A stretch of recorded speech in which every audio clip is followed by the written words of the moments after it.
All of these structures separated by thousands of miles, thousands of years, built by people who never met, never traded, never heard each other's languages, no phone lines, no shipping routes, no internet forums where Egyptian architects could swap blueprints with Mesoamerican engineers, and yet over and over again they arrived at the same essential form: stack stone or earth toward the sky.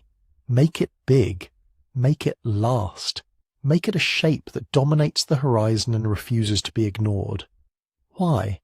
That's the question that fuels 1,000 documentaries, internet rabbit holes, and late-night conversations about ancient mysteries.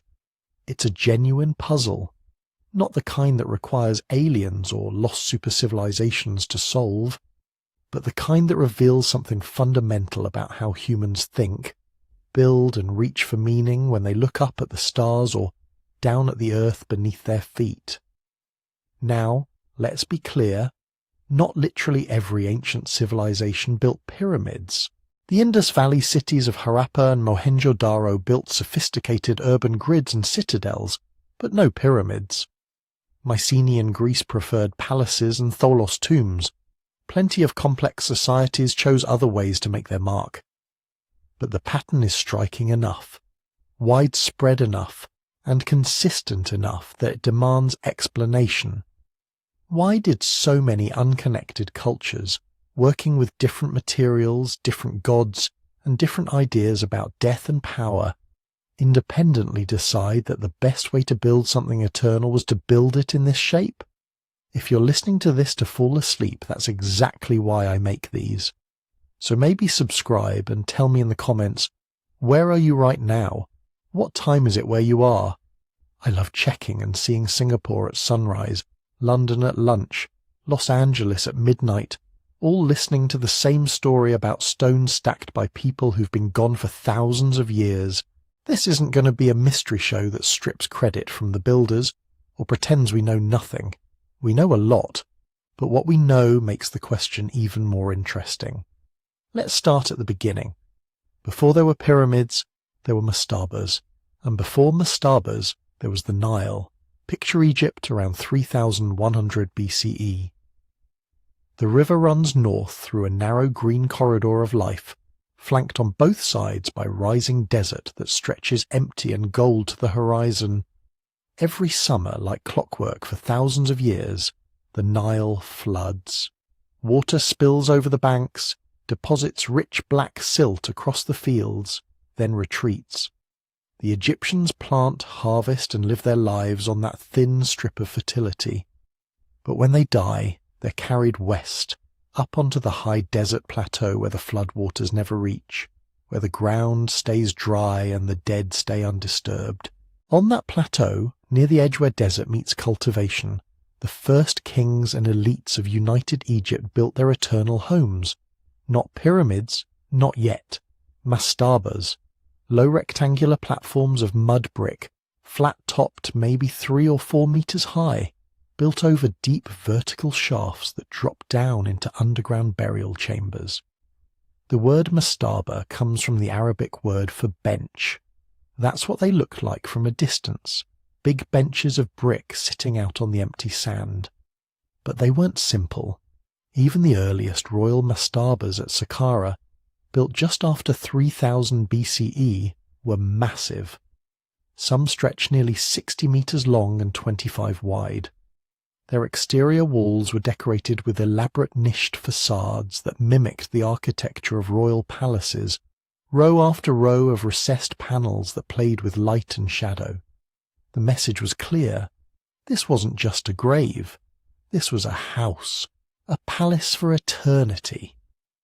Inside, these structures were honeycombed with rooms, dozens of chambers packed with supplies, stone vessels by the thousands, tools, furniture, preserved food, beer jars, clothing, everything the dead might need in the next life. Some mastabas had offering chapels built into the superstructure, complete with false doors carved into the stone, doorways that existed only symbolically, so offerings of bread and beer and incense could pass through to nourish the spirit inside. because the Egyptians believed the person didn't end at death. They believed in the Ka, the life force that needed a dwelling and sustenance.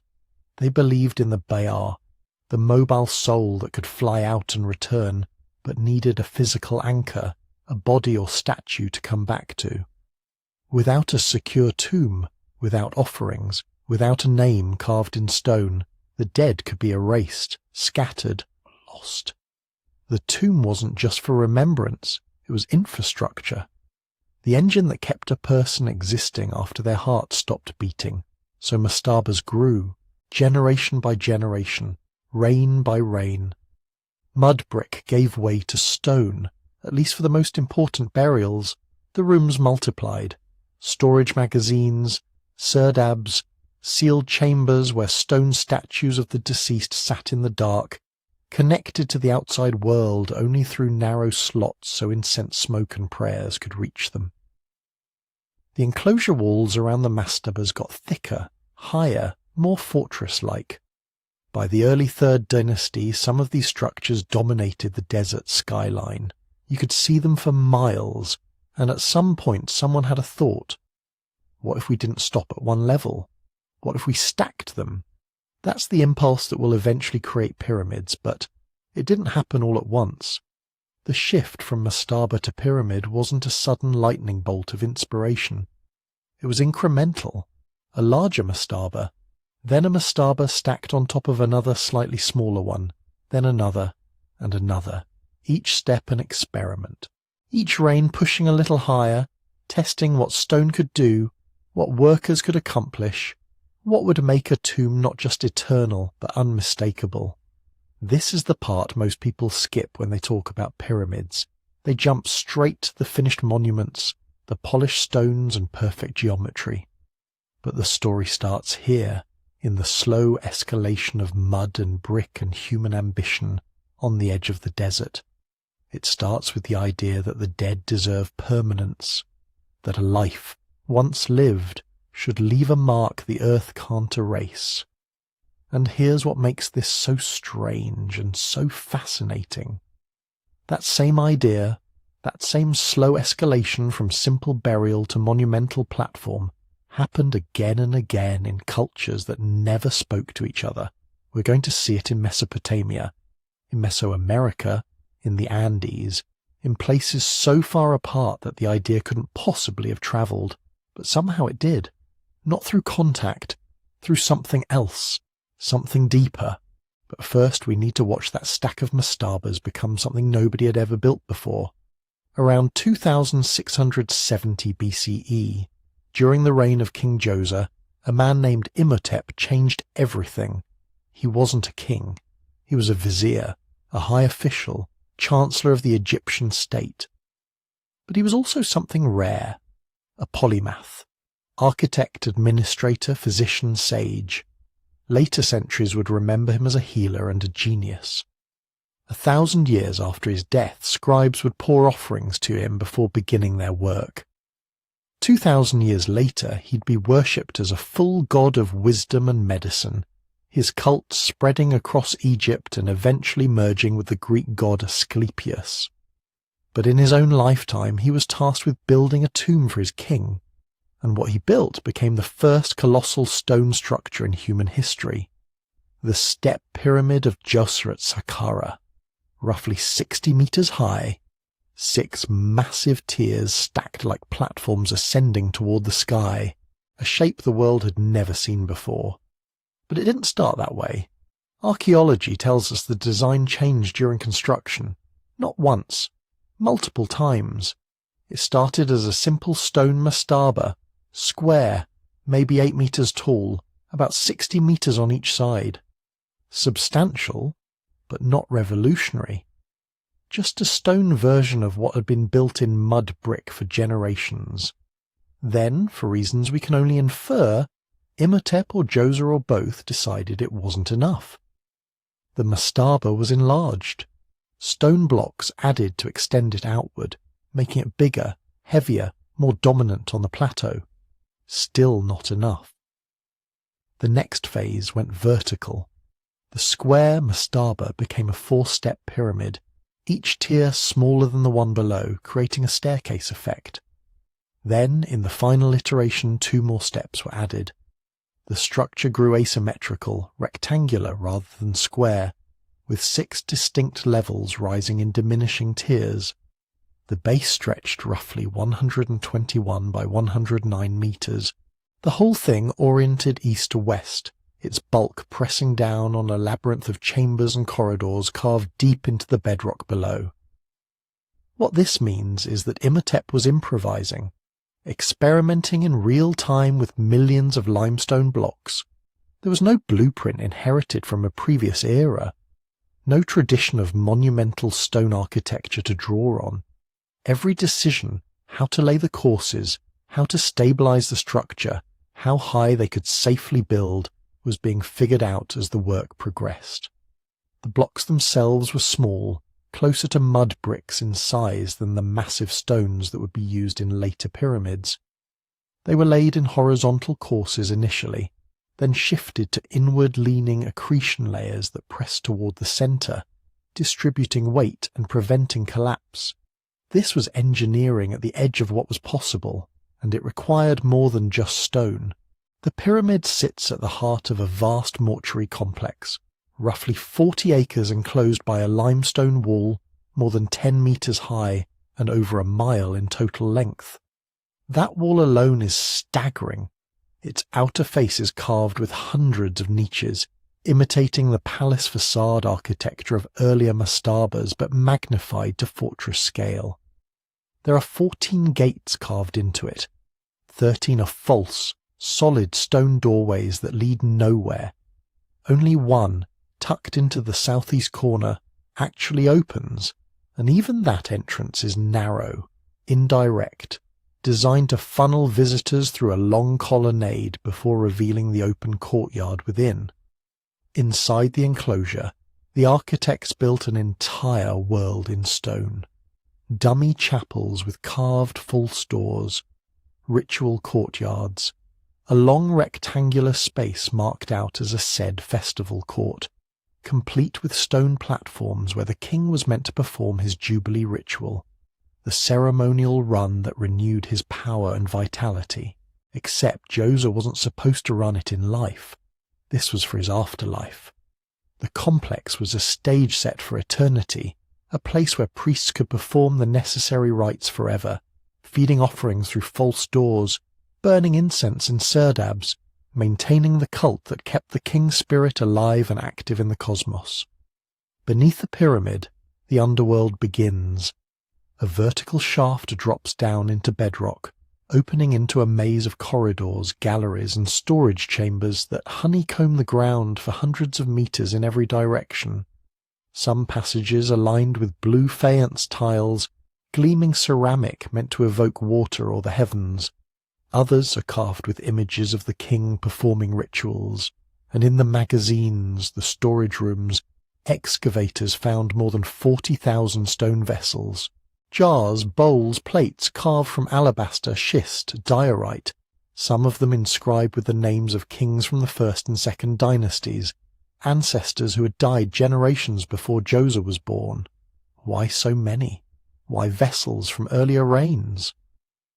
One theory is that Djoser was claiming continuity, linking himself to the royal dead, gathering their power and legitimacy into his own monument. Another is that these were simply valuable objects, prestige goods redistributed and reburied as offerings.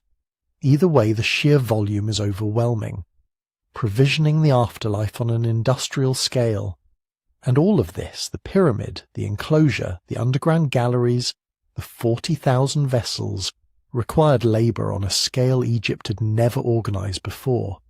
Quarrying limestone from nearby deposits and the massive trench dug around the complex, transporting millions of blocks, shaping and dressing them, laying them course by course, year after year, feeding the workers, housing them, coordinating teams of stonecutters, masons, haulers, overseers, priests, and administrators. This wasn't just architecture. This was state formation.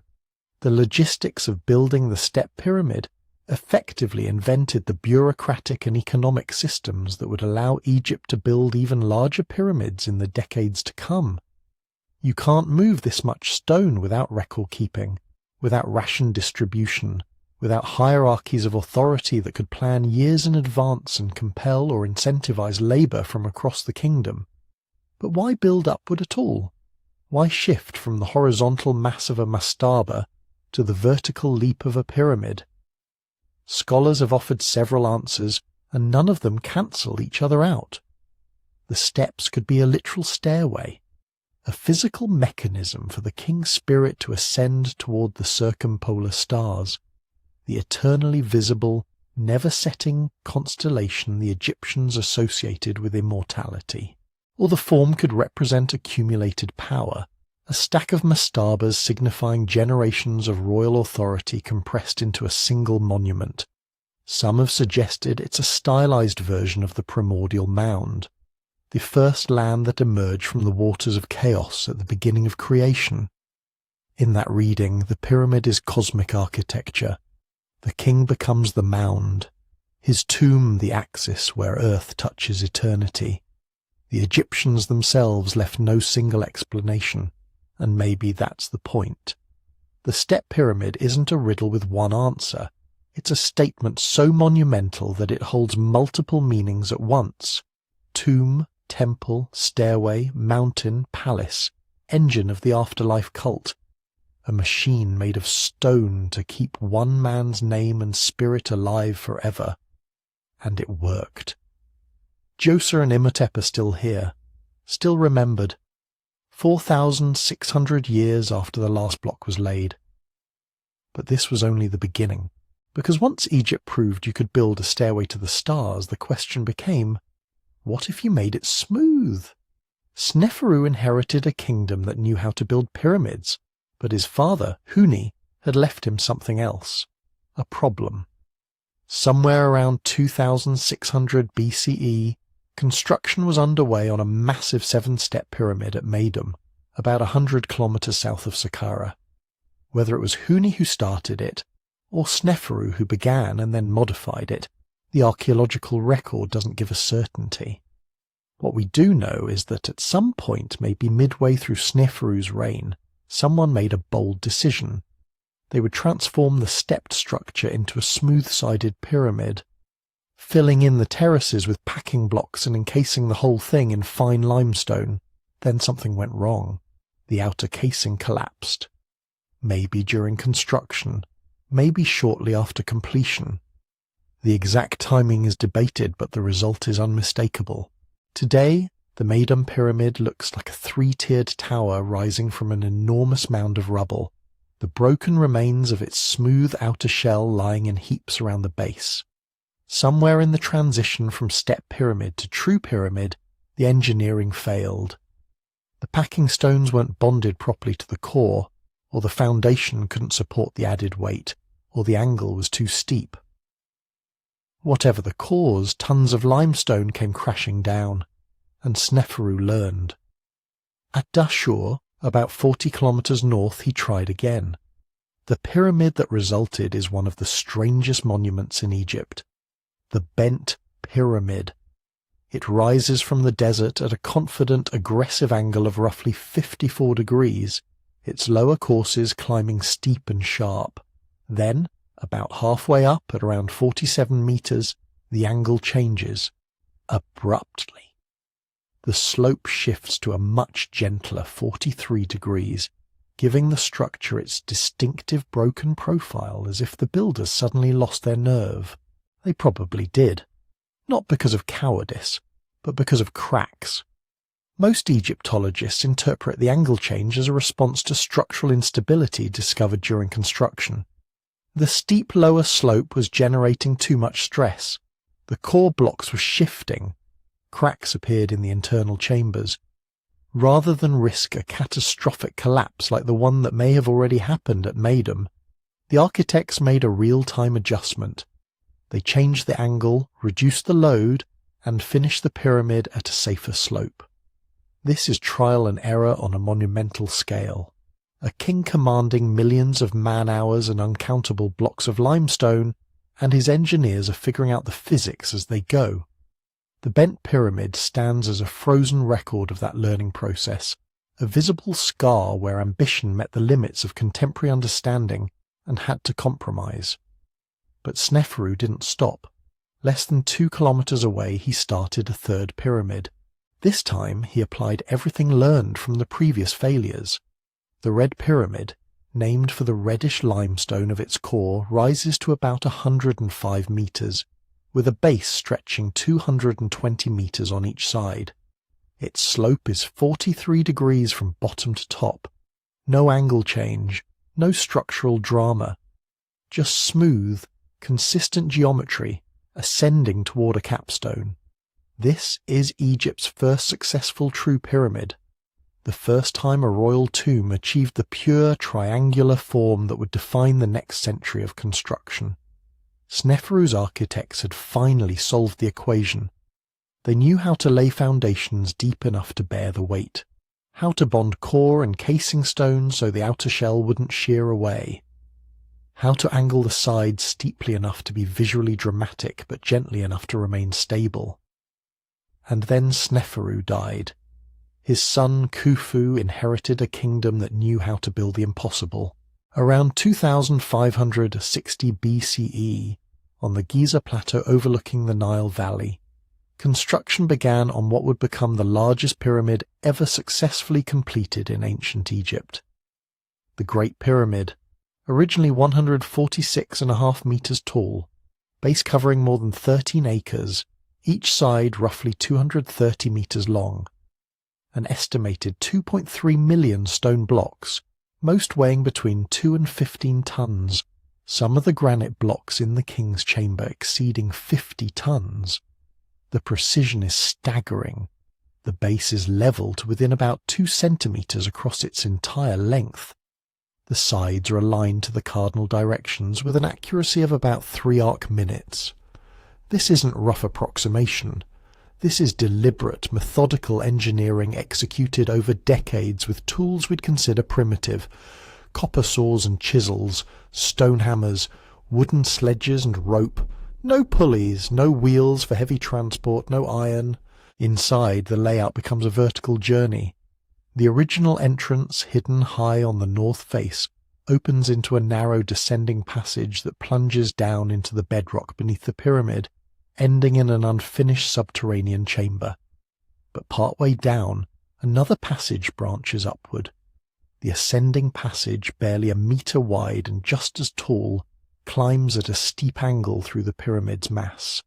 Then it suddenly opens into the Grand Gallery, a corbelled corridor nearly 9 meters high and 47 meters long, its walls leaning inward in overlapping courses that distribute the weight of millions of tons of stone pressing down from above. At the top of the Grand Gallery, a low passage leads into the king's chamber, a rectangular room lined entirely with red granite. In the western end sits a lidless granite sarcophagus, rough cut, undecorated, slightly too large to have been brought through the passages after the chamber was sealed. It was placed during construction, which means the entire pyramid was built around it. Above the king's chamber, 5 separate compartments called relieving chambers stack one on top of another, their ceilings formed by massive granite beams. The purpose is presumably structural, channeling the pyramid's weight away from the burial chamber below. But the topmost chamber contains something unexpected: quarry marks, graffiti left by the work gangs, red ochre inscriptions naming their teams. The crew, Khufu excites love. The followers of the powerful white crown of Khufu. Not the polished hieroglyphs of official inscriptions, but the rough scrawl of workers marking their stone. These men weren't slaves. The evidence keeps piling up. Workers' villages near Giza with housing, bakeries, breweries, graffiti naming teams with pride. Skeletal remains showing healed injuries, medical care, diets heavy in meat and bread. This was organized, rotating labor. Farmers working during the flood season when fields were underwater. Skilled masons brought in for specialist tasks. Perhaps 20 to 30,000 people at peak construction, fed and housed by a state apparatus that could mobilize resources across the entire kingdom. But how did they actually build it? The mainstream model involves ramps, straight ramps running up one face, or zigzagging ramps wrapping around the structure, or internal ramps spiraling up through the core, or some combination of all three depending on the height and phase of construction. Blocks quarried nearby or brought by boat from across the Nile, hauled on sledges, possibly with water poured on sand to reduce friction, lifted with levers, rocked into place, fitted and adjusted course by course. The broad strokes are clear, the details remain debated. No one has found definitive evidence of ramp configurations at Giza itself, though traces survive at earlier pyramids. How they raised the final quarters 140 meters up, how they maneuvered 50-ton granite beams through narrow passages. These questions don't have universally accepted answers. Recently, muon tomography detected a large void above the Grand Gallery. Its purpose, if it has one, is unknown. And then there's the question of meaning. Why smooth sides instead of steps? The pyramid texts inscribed in later pyramids offer clues. Some spells describe the king ascending a stairway to join the stars. Others invoke the sun god Ra, whose rays pierce downward to earth. A smooth-faced pyramid, especially when covered in gleaming white limestone and capped with a gilded pyramidion, could represent both. A frozen sunbeam, the primordial Benben stone magnified to cosmic scale, the evolution from step to smooth tracks, the rise of solar theology, Ra's cult absorbing older star-based beliefs into a unified royal afterlife cosmology. But the pyramid was never alone. Khufu's monument is surrounded by three smaller queen's pyramids to the east, long boat pits containing disassembled cedar ships, a causeway descending to a valley temple now lost beneath modern Cairo. Nearby, his son Khafra built a slightly smaller pyramid and the Great Sphinx. His grandson Menkaure added a third, completing the Giza triad.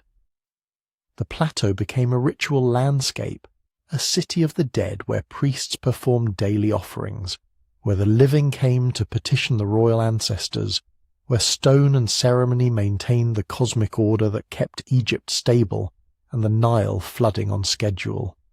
They had reached for perfection, and for a brief moment under the Fourth Dynasty sun they held it. But perfection is expensive, and the question that would haunt every generation after was whether it could be sustained, or whether the age of giants was already ending. By the time Khufu's grandson Menkaure finished his own, more modest pyramid at Giza, the age of giant experiments was basically over. Later kings would build pyramids, but none would match the Fourth Dynasty for scale or ambition. The perfect form had been achieved. The question now was what to do with it. And if you leave the royal cemeteries around Memphis and head south along the Nile, another question appears. One that feels smaller at first, then grows stranger the more you think about it. Scattered along hundreds of kilometres of riverbank, tucked near provincial towns far from any royal necropolis, stand a series of little step pyramids. Not one vast monument dominating the horizon, but at least 7 tiny rough masonry cousins. At Sayla in the Fayum region, at Zawiat el-Mayitin near modern Minya, at Nakada, El Kula, Sinki, Edfu South, and on the island of Elephantine near Egypt's southern border, each one only about 10 to 20 metres high when complete. Just a handful of steps, no vast internal corridors, no granite-lined burial chamber, no sarcophagus. They're solid. To an engineer, that's the strangest fact. These things are basically big stone piles with a stepped profile. No hidden rooms, no tunnels, just layers of local stone rising in small, crude terraces, like an echo of Djoser's masterpiece shrunk down and hollowed of purpose. Archaeologists usually date them to the late 3rd Dynasty or early 4th, roughly the time of Huni and Sneferu, when the court around Memphis was still experimenting with large-scale stone construction. Many scholars tentatively credit Huni with commissioning the whole series, though the masonry and context are slippery enough that some suggest later kings joined in, adding one here or there. If they're not tombs, what are they? One idea is that they are cenotaphs, empty tombs for the king's car, his vital essence scattered along the length of his realm. In this view, the real body rests safely in a great royal pyramid near the capital, but symbolic tombs in the provinces allow the king's spiritual presence to be rooted everywhere. Wherever you look, there he is, stepped stone climbing toward the sky. Another school of thought sees them as political statements, markers of royal authority placed in key administrative centres after the unification of Upper and Lower Egypt. The message would be simple and visible from far away. This town, this stretch of farmland, this bend of the Nile, it all belongs to the throne. Some researchers lean toward a religious function. Perhaps they were local cult places dedicated to Horus, the falcon god with whom the living king was identified, or to the rising sun that would later dominate royal theology. A stepped pyramid, even a tiny one, is still an artificial mountain, still a place where sky and earth symbolically meet, where offerings can rise and blessings descend. Others imagine them as boundary markers on a grand scale, a chain of little stone beacons mapping the skeleton of the unified kingdom. But when you look closely at their distribution, the pattern isn't neat enough to be obvious waypoints or border stones. Some stand near old settlement mounds, others near quarries or crossings. The logic is there, but it's not transparent. Excavations haven't helped as much as you might hope. There are almost no inscriptions on the structures themselves, no carved dedicatory texts explaining their purpose. No surviving temple complexes wrapped around them, just stair-stepped shells of stone, eroded by thousands of years of wind and sand, with a few scattered potsherds and traces of offering activity nearby. We are left with possibilities, not certainty. What they do show us, quietly but firmly, is that even at the very moment Egypt was inventing the giant royal tomb pyramid, the same architectural language was being spoken in a different dialect out in the provinces. The pyramid idea was already more flexible than the gleaming colossus at Giza might make us think. It could be a monumental royal grave, but it could also be a compact, solid, probably cultic structure with no body inside at all. Then history moved on. The Old Kingdom collapsed around 2200 BCE in a tangle of Niles, famine, regional power grabs, and administrative breakdown. The Great Pyramid fields went quiet. When central authority revived in the Middle Kingdom, almost 5 centuries later, the kings of the 12th dynasty did something revealing. They brought the pyramid back. Amenemhat I, Senusret I, Amenemhat II, and especially Amenemhat III all built pyramids. But if you visit their remains today, most of what you see is rubble, not because they were small or because the builders were incompetent, but because the construction strategy had changed. Instead of solid cores of massive limestone like Sneferu's Red Pyramid, Middle Kingdom architects often used mud brick for the main body, with a relatively thin veneer of fine limestone casing on the outside. It was cheaper, faster, and logistically easier. But when that casing was stripped in later ages for building stone, the vulnerable inner structure was left exposed. Thousands of years of weather have turned once impressive pyramids into low, slumping mounds, barely recognizable without excavation. Above ground, the shape persisted. Below ground and around the base, something new was happening. The substructures and mortuary temples of these Middle Kingdom pyramids became far more elaborate. Labyrinthine passageways, multiple chambers, tricky angles, hidden niches. One complex associated with Amenemhat III at Hawara impressed later Greek visitors so much that they called it simply the Labyrinth, a bewildering maze of rooms and corridors. It's as if the pyramid had split into two expressions, the outer form simplified and economized, the inner experience underground and architectural, growing ever more complex, a puzzle for robbers to solve, a journey for the king's soul to travel, a ritual map of the afterlife. And still, thieves came. Tomb robbery was not a late development in Egypt. It was a constant background pressure. From early on, the promise of concentrated wealth, gold, precious stones, fine linens, ritual equipment, inside a known burial monument was irresistible. Old Kingdom pyramids were broken into in antiquity. Middle Kingdom pyramids were no safer. The very visibility that made these monuments powerful statements of kingship also made them excellent targets. In the New Kingdom, the royal response was radical. Kings stopped putting their bodies inside pyramids at all. Instead, pharaohs of the 18th, 19th and 20th dynasties carved their tombs deep into the limestone cliffs west of Thebes, in the valley we now call the Valley of the Kings. From the floodplain, you can't see the tombs themselves, just a desolate wadi walled in rock. The monumental architecture, the place where ritual and propaganda still played out, shifted to separate mortuary temples on the edge of the cultivation, like Hatshepsut's terraced temple at Deir el-Bahri, or Rameses III's complex at Medinet Habu.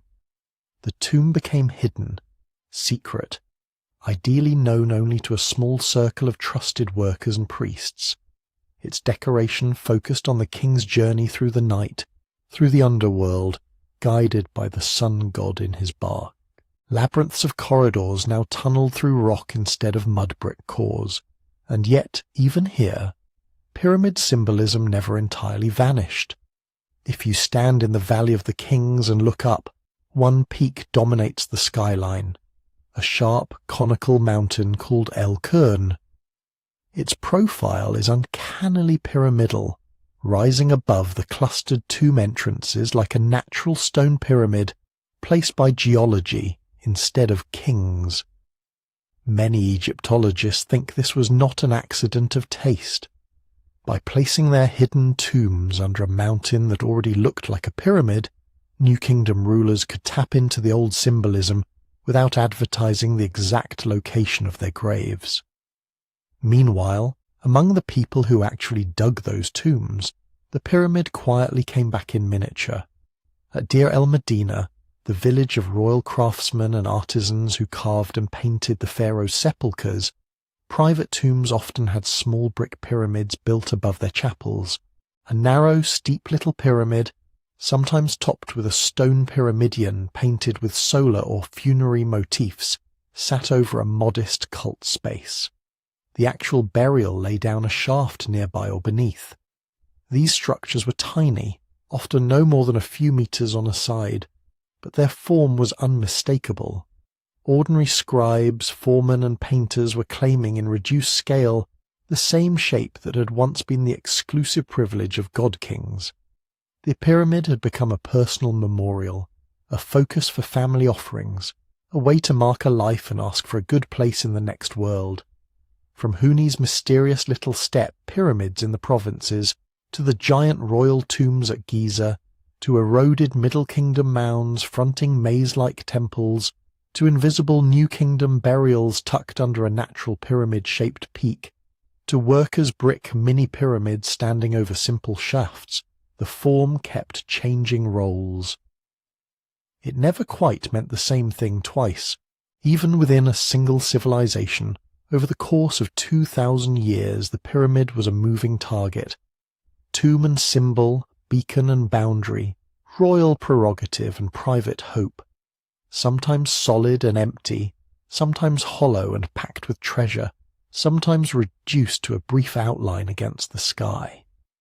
And as the Nile carried these shapes past fields and villages, another river of ideas was flowing south, beyond Egypt's first cataract, into a different kingdom that would one day pick up the pyramid form and make it their own, sharper, steeper, and multiplied by the hundreds. South of the first cataract, the river narrows and the cliffs close in. Granite boulders break the current. The Nile stops being a languid highway and becomes something rougher, more layered. This region the Egyptians called Tarseti, the land of the bow. Further on, the land that Greek writers would later call Ethiopia. Today, northern Sudan. For most of pharaonic history, Egyptian scribes wrote about the people here as neighbours, rivals, trading partners, sometimes enemies. They came for gold, for incense, for exotic animals, for prisoners of war. They carved victory scenes on temple walls showing Nubian chiefs in foreign clothes, brought to their knees before the king of the two lands. But history has a habit of turning pictures around. By the late 2nd millennium BCE, Egypt's own power was fading. The new kingdom fractured, foreign dynasties came and went, and the glitter of the old court at Memphis and Thebes grew dim. South of the cataracts, in the lands that had once been Egyptian provinces, a new centre of gravity formed. We call it the Kingdom of Kush. At first its capital clustered near a sacred sandstone outcrop called Jebel Barkal, a flat-topped mountain that rises abruptly from the desert plain. The Egyptians had already marked this place out as special, building temples there and identifying it as a kind of southern counterpart to their own holy sites. Kushite rulers took that symbolism and made it their own. Around Napata, in the shadow of Jebel Barkal, a local dynasty grew rich on trade, iron, and control of the Nile. Then, in a twist that would have startled those old Egyptian painters, the kings of Kush marched north and took Egypt. Around 747 BCE, a Kushite ruler named Piye led an army into the Nile Valley, and over the next decades his successors established what we now call the 25th dynasty. For almost a century, kings with Nubian names and Kushite ancestry sat on the Egyptian throne, performed Egyptian rituals, restored crumbling Egyptian temples, and wrote about themselves in impeccable Egyptian hieroglyphs. They were foreign, but they were also deeply fluent in the culture they had inherited, and when the time came to bury their dead, they reached for a shape that had, by then, been mostly dormant in Egypt for a very long time. The pyramid, not the flat-topped mastaba, not the hidden cliff tomb. The old, unmistakable profile, a triangular slope narrowing to a point against the sky. But here, south of Egypt, something new happened. The earliest Kushite royal burials at sites like El Kuru and latest Nuri show a transition, from older, mound-like tumuli to small, steep pyramids rising over underground chambers. By the time the royal cemetery shifted fully to Meroe, further downstream, the Kushite pyramid had found its mature form. If you walk among them in your mind, the scale feels strange at first. Forget the Great Pyramid's sweeping baselines and slow, shallow angles. Nubian pyramids are much smaller in footprint, often just a few meters wide at the base, rising sharply to heights of 10, 20, maybe 30 meters at most. Many stand at slopes of around 60 or 70 degrees like stone spears driven into the desert. There are a lot of them. Across the royal fields at Napata and especially at Meroe, archaeologists count more than 200 Nubian pyramids, more in total than in all of Egypt. At Meroe alone, 3 main cemeteries, north, south, and west of the ancient city, hold well over 100 steep, narrow monuments crowded together on low ridges of sand. Seen from a distance, they look like a jagged forest of triangles, each one casting a thin shadow. Up close, another difference appears. These are not massive, solid limestone mountains like Sneferu's great projects. Most Kushite pyramids have cores of roughly laid stone rubble or brick, faced in sandstone blocks, their outer surfaces once plastered smooth and likely painted. Time and erosion have chewed away much of that outer skin, but enough remains to show careful masonry, not just piled rock, and they are not empty symbols. Each Nubian pyramid, or at least each royal and elite one, is paired with a small chapel attached to its eastern face. The chapel is often a simple rectangular room opening toward the rising sun, with a doorway framed by carved sandstone. Step inside in imagination and the walls come alive. Relief panels show the dead king or queen standing before gods who would be instantly familiar to an Egyptian priest of the New Kingdom. Osiris, lord of the underworld, Isis, the mourner and magician, Anubis with his jackal head, falcon-formed Horus, the sun disk with its encircling cobra. There are offering tables piled with bread and fowl, jars of beer and wine, lines of priests and attendants bringing gifts. But look more closely. The royal figures wear Kushite crowns, heavy earrings, distinctive jewellery. Their names, carved in cartouches, are those of Kushite rulers.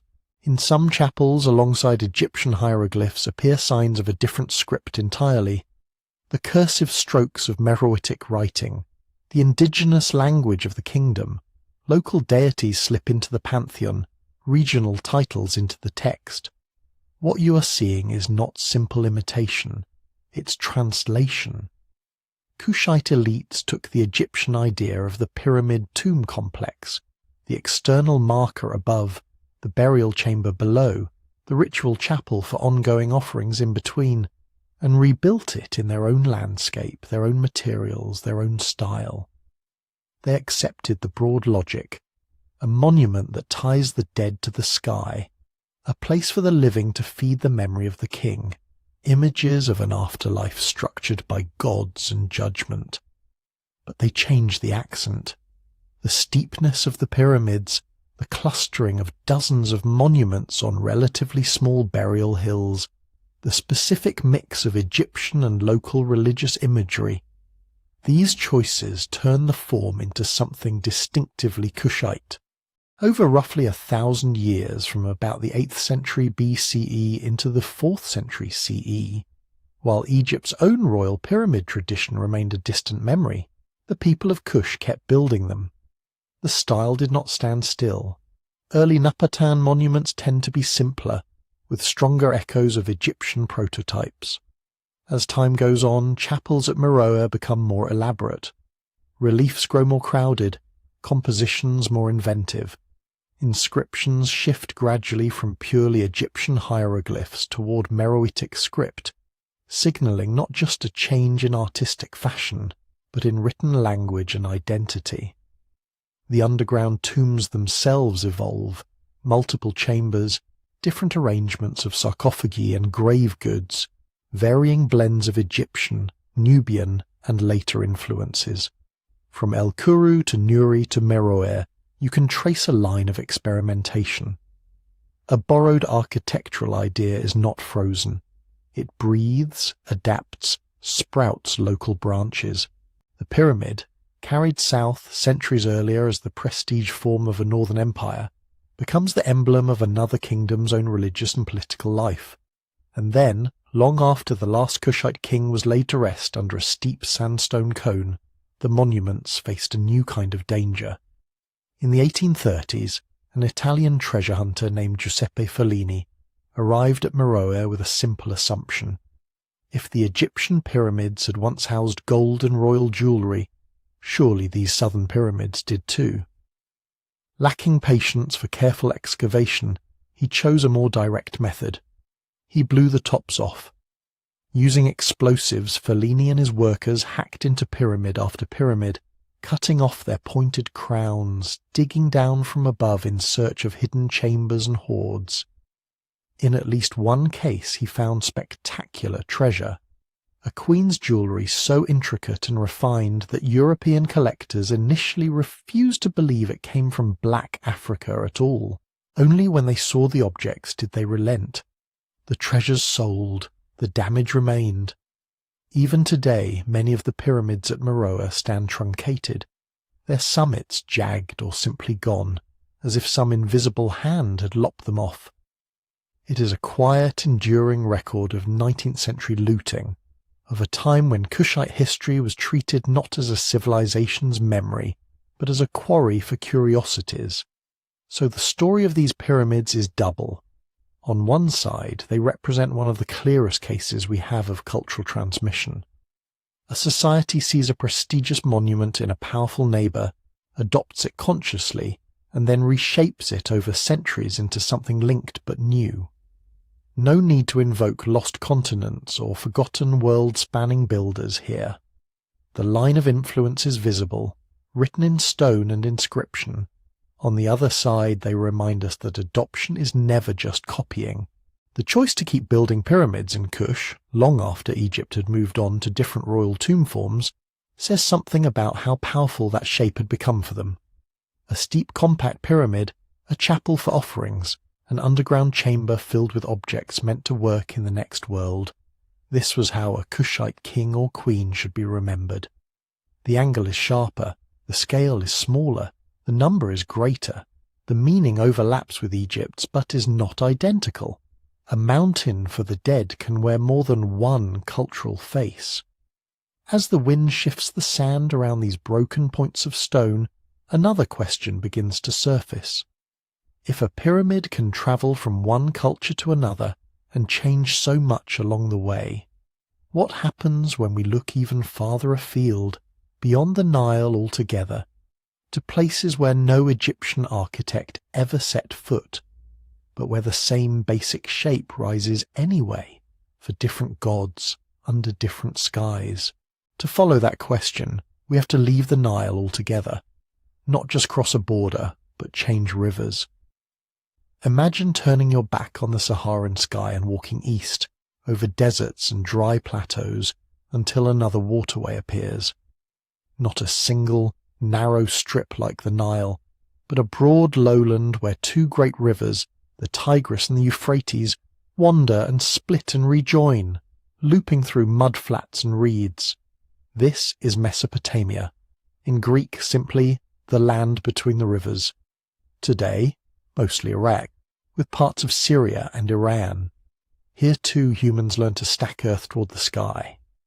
Long before anyone carved limestone blocks for Khufu or raised sandstone for Kushite queens, people in this alluvial plain were already lifting their sacred places above the flood. The ground here is flat, the horizon huge. There is no natural stone to quarry in the riverine heartland, only clay, endlessly replenished, endlessly malleable, so they baked it. From the Ubaid period onward, small raised platforms of mud brick supported early shrines. Over centuries those platforms grew. As villages swelled into cities like Uruk, Ur and Babylon, the low podiums under their temples thickened and tiered, lifting the holy rooms higher and higher above the surrounding streets. By the late 3rd millennium BCE, the shape had become something unmistakable, the ziggurat. The word comes to us through Akkadian, probably from a root meaning to build high, to raise. In its mature form, a ziggurat is a massive terraced tower, a solid mountain of sun-dried bricks, reinforced with layers of reeds and rubble, its outer skin faced with harder fired bricks, sometimes glazed in shining colours. Each level steps back from the one below, creating a series of receding platforms stacked toward the sky.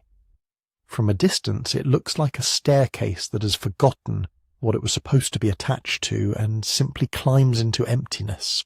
One of the clearest examples we have is at a city with a name that already feels familiar from other stories. Ur. Sometime around 2100 BCE, a king named Ur-Nammu decided to remake his capital's Sacred Heart. Ruler of what we call the Third Dynasty of Ur, he commissioned a new temple complex for the city's patron deity, the moon god Nana, Sin, as later Babylonians would call him. At the centre of that complex he ordered a ziggurat. Try to picture it as it would have looked when the bricks were fresh. A broad rectangular base, its core a dense lattice of mud bricks, each stamped with Ur-Nammu's name. On top of that, a second, smaller terrace. Above that, a third. 3 great stepped stories in all, each receding like layers of a wedding cake, but made of sun-baked clay. At the front, 3 monumental staircases rise from ground level, one in the centre, 2 flanking it at angles, converging on the first terrace. From there a single grand stair continues upward, leading not into the mass of the tower, but onto its back, toward a small rectangular building that once stood on the summit. Not a burial chamber, a temple. In Egyptian pyramids, the focus of ritual is hidden deep inside. Narrow passages, sealed sarcophagi, the king's body laid away from human eyes. At Ur, the holier space was out in the open air, visible from below as a shining shrine on the Ziggurats' crown. This was understood as the dwelling place of Nana in his city, a house for the god to inhabit, furnished, supplied, tended by priests. The whole tower is a kind of cosmic front porch. The god does not descend into a hidden grave. The god descends symbolically to this elevated room. The stairs are not there for a dead king to climb in some imagined afterlife, but for living humans, priests, perhaps royal figures on special occasions, to ascend and perform offerings, pour libations, recite prayers. Ordinary people would have remained in the courtyards below, watching smoke drift up from a height they would never personally reach. Same broad silhouette as a step pyramid, tiered, geometric, monumental, very different logic. This contrast runs deep. Egyptian royal pyramids, at least in their classic Old Kingdom form, are tombs first and foremost. They are made of stone, the hardest, most enduring material available, and once the burial is complete, they are meant to be closed, even if a cult continues in chapels nearby. Mesopotamian ziggurats, by contrast, are temples raised on platforms. They are house mountains for gods, not graves for kings. They are made of clay, not quarried stone. Millions upon millions of sun-dried bricks, vulnerable to rain and time. They require constant maintenance. Kings boast in inscriptions of repairing or rebuilding older ziggurats, peeling away their eroded faces, refacing them, sometimes adding new tiers or new decorative glazed bricks. Pyramids in Egypt are finished and sealed. Ziggurats are perpetual projects. And yet in both cases the form reaches upward, towards something beyond the human scale. Many modern scholars talk about the ziggurat as an axis mundi, a world axis, a place where earth and sky touch. That sounds abstract, but in Mesopotamian texts the idea often appears in concrete form. The great ziggurat of Babylon, whose Sumerian ceremonial name was Etemenanki, was called House of the Foundation of Heaven and Earth. A foundation is what holds two things together. You can imagine how this would feel if you lived in one of these cities. On ordinary streets, mud brick houses crowd together, 1 or 2 stories high, their flat roofs at the same level. Then you turn a corner, and there it is. A human-made mountain, squared and stepped, each terrace planted perhaps with trees or shrubs in some periods, its summit crowned with a brightly painted shrine. It dwarfs the palace. It anchors the skyline. It says wordlessly, "This is where the god lives. This is where our city meets the sky." The similarity to pyramids elsewhere is not just geometric. In Egypt, the king's tomb mountain ties him to the sun, to the circumpolar stars, to the heavens where he is supposed to rule forever. In Mesopotamia, the temple tower ties the city to its patron deity, and by extension to the cosmic order that deity maintains. Different religions, different stories, same intuition. If you want to be closer to the gods, you build up. It is tempting to imagine a line of influence between these great traditions. After all, Egypt and Mesopotamia were not sealed bubbles. Trade routes, diplomatic letters, even occasional wars link the Nile and the Euphrates. Perhaps someone saw a distant pyramid or a distant ziggurat and brought back the idea. But the evidence we have does not demand that explanation. Early Egyptian pyramids can be traced quite cleanly from local mastaba tombs. rectangular benches that simply grew taller and more complex until they stacked into something stepped.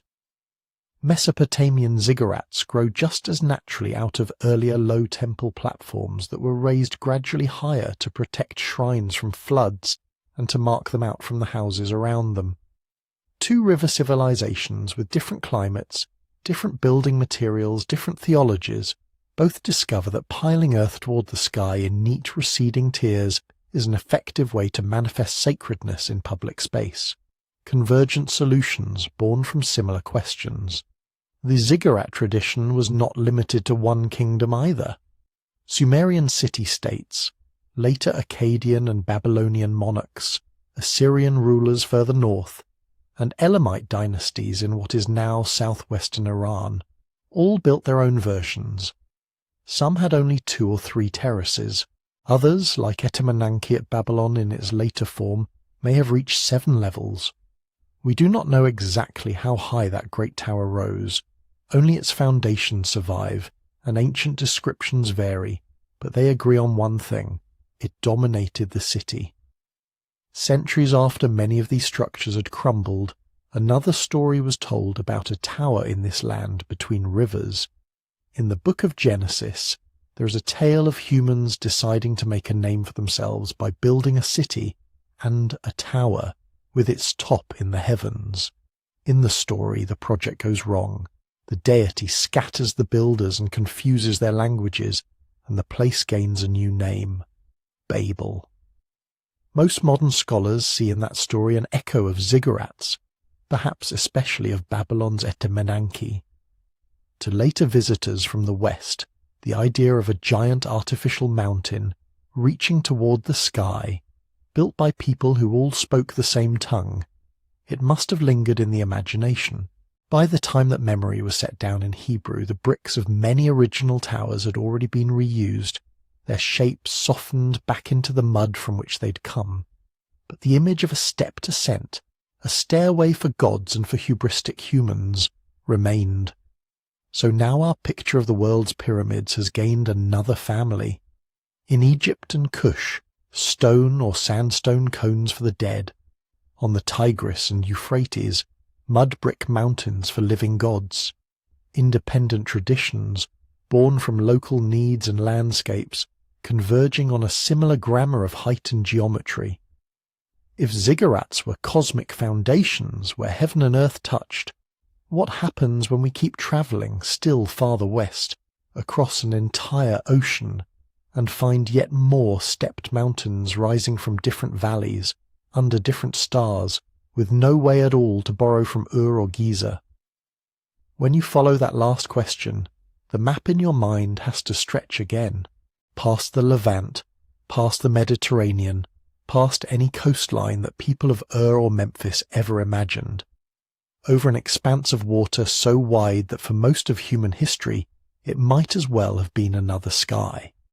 Across the Atlantic, on the far side, another set of rivers, another chain of mountains, different constellations wheeling overhead, a world where maize, not wheat, becomes the grain of life, where jaguars and quetzal birds, not lions or ibises, stalk the sacred stories, and here too people start piling earth into mountains. The really striking part is that there is no credible evidence of contact between Egypt or Mesopotamia and these lands in the deep past. No ancient Phoenician fleets, no lost Atlanteans bringing blueprints. Just separate populations descended from the same remote ancestors, reinventing monumental geometry on their own. One of the earliest places we see it in this hemisphere is an island of higher ground in a swampy coastal plain in what is now southern Mexico, La Venta. Around the first millennium before our era, people we call the Olmec turned this low rise into the heart of a ceremonial centre.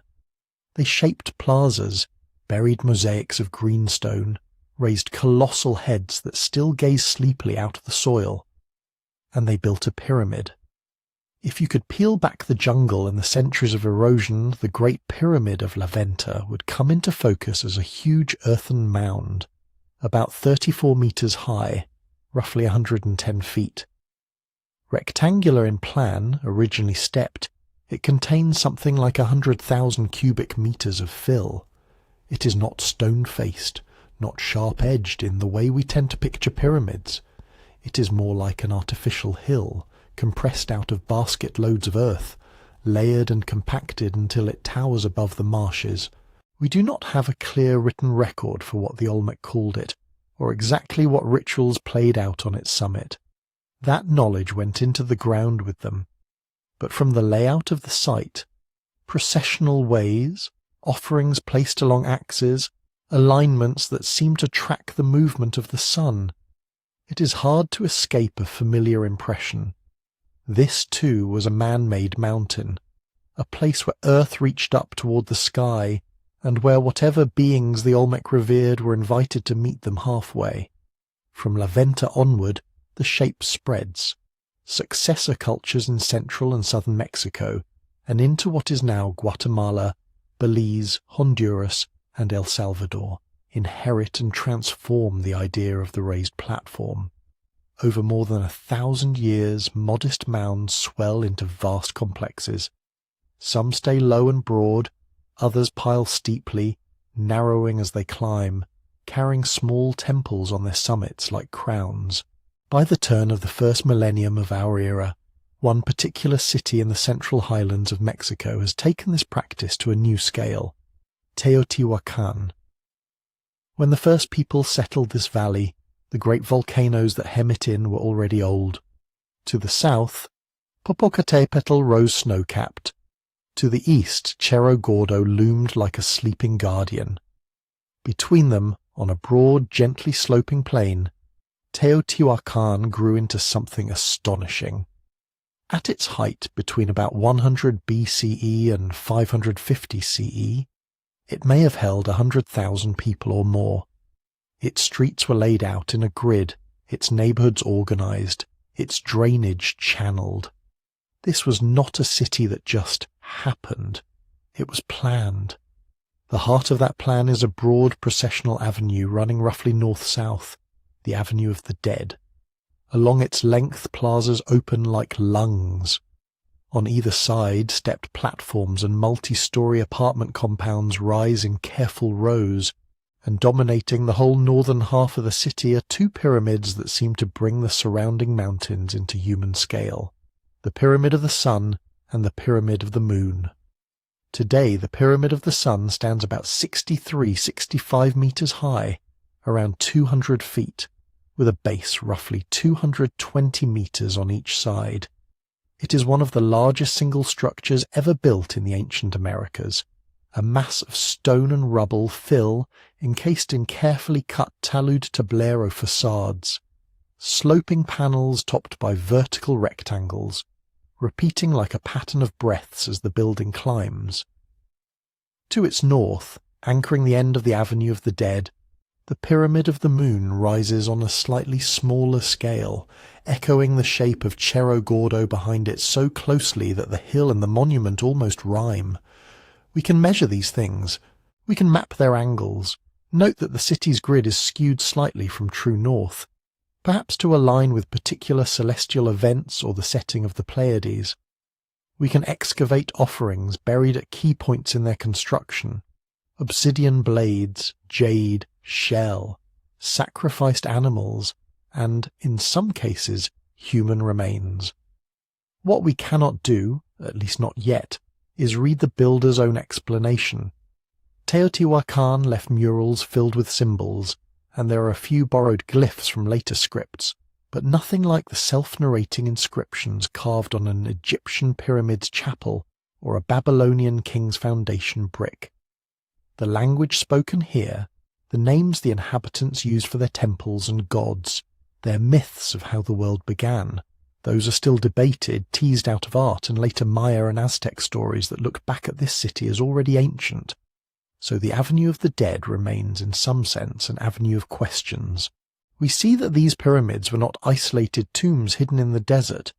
They fronted onto plazas that could hold thousands, even tens of thousands of people. Their staircases are broad, their summit platforms open, a stage more than a sealed chamber. Whatever happened on those heights, it was meant to be watched. Teotihuacan was not alone in this. To the south, in the hills of Oaxaca, another city had done something equally radical with the landscape, Monte Alban. Here, the Zapotec chose not a valley floor but a ridge.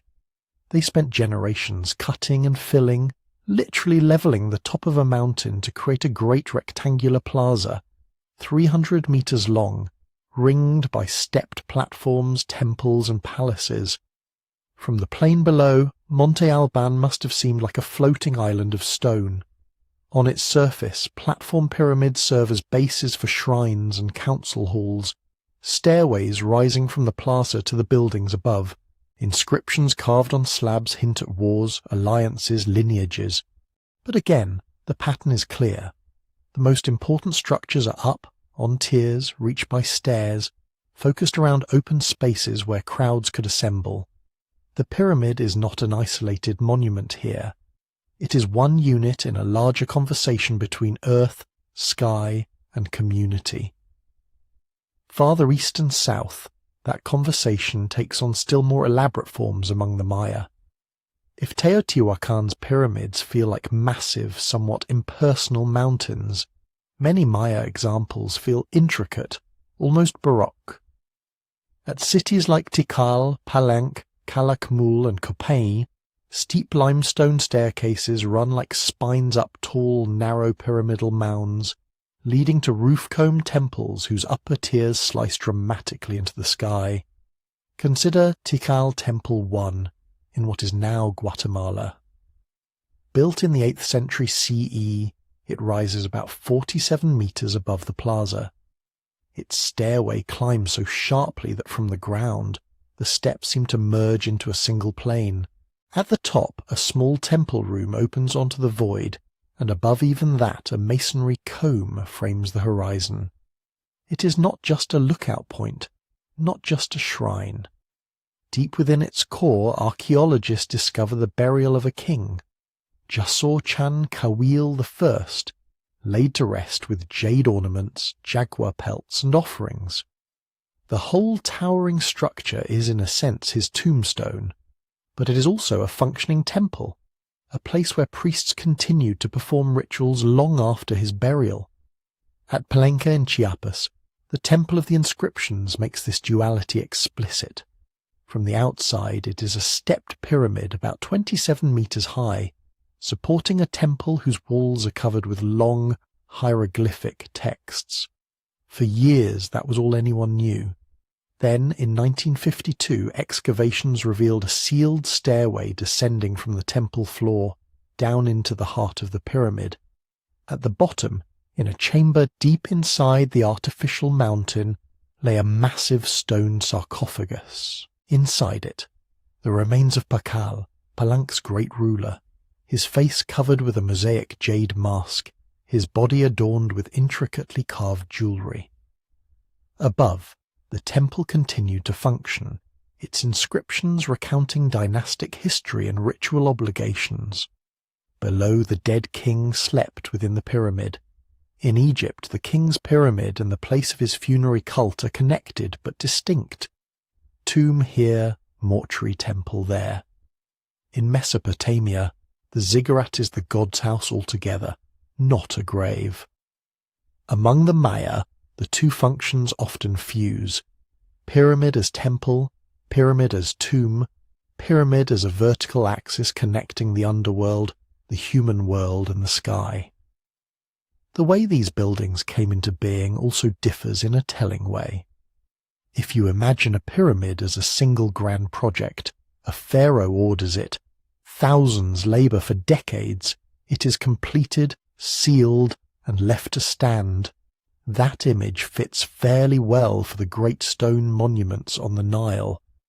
In Mesoamerica, the story is more layered.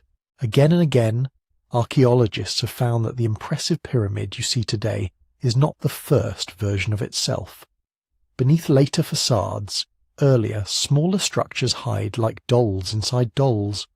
At Teotihuacan, cores of older temples lurk within the great pyramids. At Maya sites, tunneling into staircases reveals previous staircases, completely buried, still bearing stucco masks or paintings that no one was meant to see again. This practice of superimposition, building a new, larger pyramid over an older one, could happen multiple times at a single spot. Each enlargement seems to mark something: the accession of a new ruler, the completion of a calendrical cycle, a major victory or dedication. A pyramid in this logic is less a finished object than a growing organism. It thickens with time, each generation wrapping its own layer of stone around the bones left by the last. The sky itself became a partner in these designs. One of the most famous examples stands at Chichen Itza in the Yucatan, the pyramid of Kukulkan, often called El Castillo. On ordinary days, it is a well-proportioned stepped pyramid roughly 24 to 30 meters high, with 4 staircases, each with 91 steps. Add the top platform as a final step, and the total comes to 365, a neat echo of the solar year. Around the equinoxes, something else happens. In the late afternoon, as the sun angles low, the northwest edge of the pyramid casts a series of sharp, triangular shadows onto the balustrade of the main staircase. For about 3/4 of an hour, those triangles link up with a large stone serpent head carved at the base, creating the illusion of a great feathered serpent undulating down the side of the monument. Kukulkan, or Quetzalcoatl in central Mexican tradition, the feathered serpent deity, seems to visit his own temple in light and shadow. Most researchers agree this effect is intentional. It requires not only careful astronomical observation, but also a precise understanding of how the sun's path will interact with the pyramid's angles at a specific time of year. Here again, architecture is doing more than providing a platform. It is telling time. It is enacting a myth with geometry and sunlight. Through all these variations, one thread runs consistently in the Americas. These pyramids are not primarily quiet tombs, sealed and left alone. They are stages in the most literal sense, platforms for ceremonies that recur again and again, offerings of incense and food, dances, recitations, the burning of copal, the playing of ritual ball games in adjacent courts. In some cases, they are also theatres of blood. At certain periods and in certain regions, human sacrifice formed part of the ritual economy of these places. People offered to gods on the heights of temples, their deaths believed to sustain maize, rain, the turning of the calendar. The details vary and are still being refined by scholarship, and popular images of constant carnage are almost certainly exaggerated. But the core point is sober. These were living, working, sacred machines at the heart of cities, not dead monuments on the margins. Day after day, smoke and sound would have risen from their summits. Processions would have climbed and descended their stairs. New plaster would have been applied, new paint laid down, new dedicatory caches buried in their cores. If Egyptian pyramids embody a single, monumental bet on one king's eternity, many Mesoamerican pyramids feel more like the pulse of a community, thickening, renewing, synchronizing human lives with celestial cycles. So now our map has grown again. On one side of the ocean, stone cones on the Nile, mud brick terraces on the Tigris and Euphrates.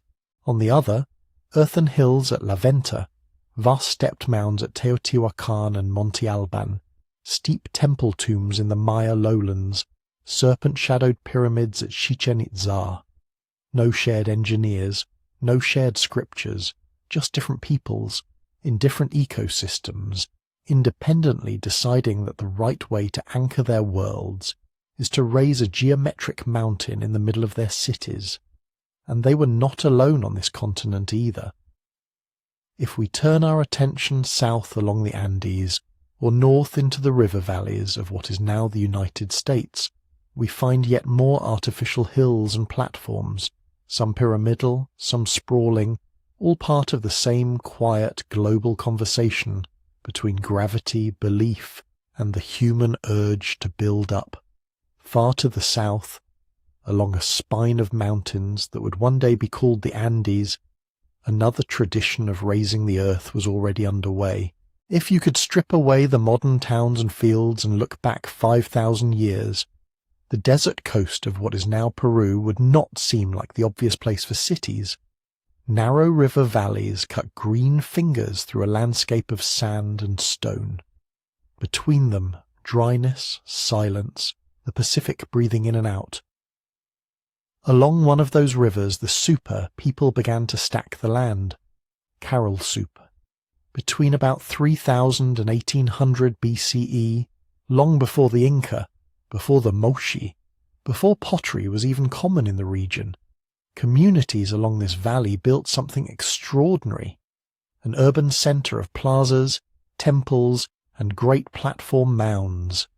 The platforms are not smooth white cones like Giza. They are stepped masses of stone and earth, faced with rough walls, edged with staircases.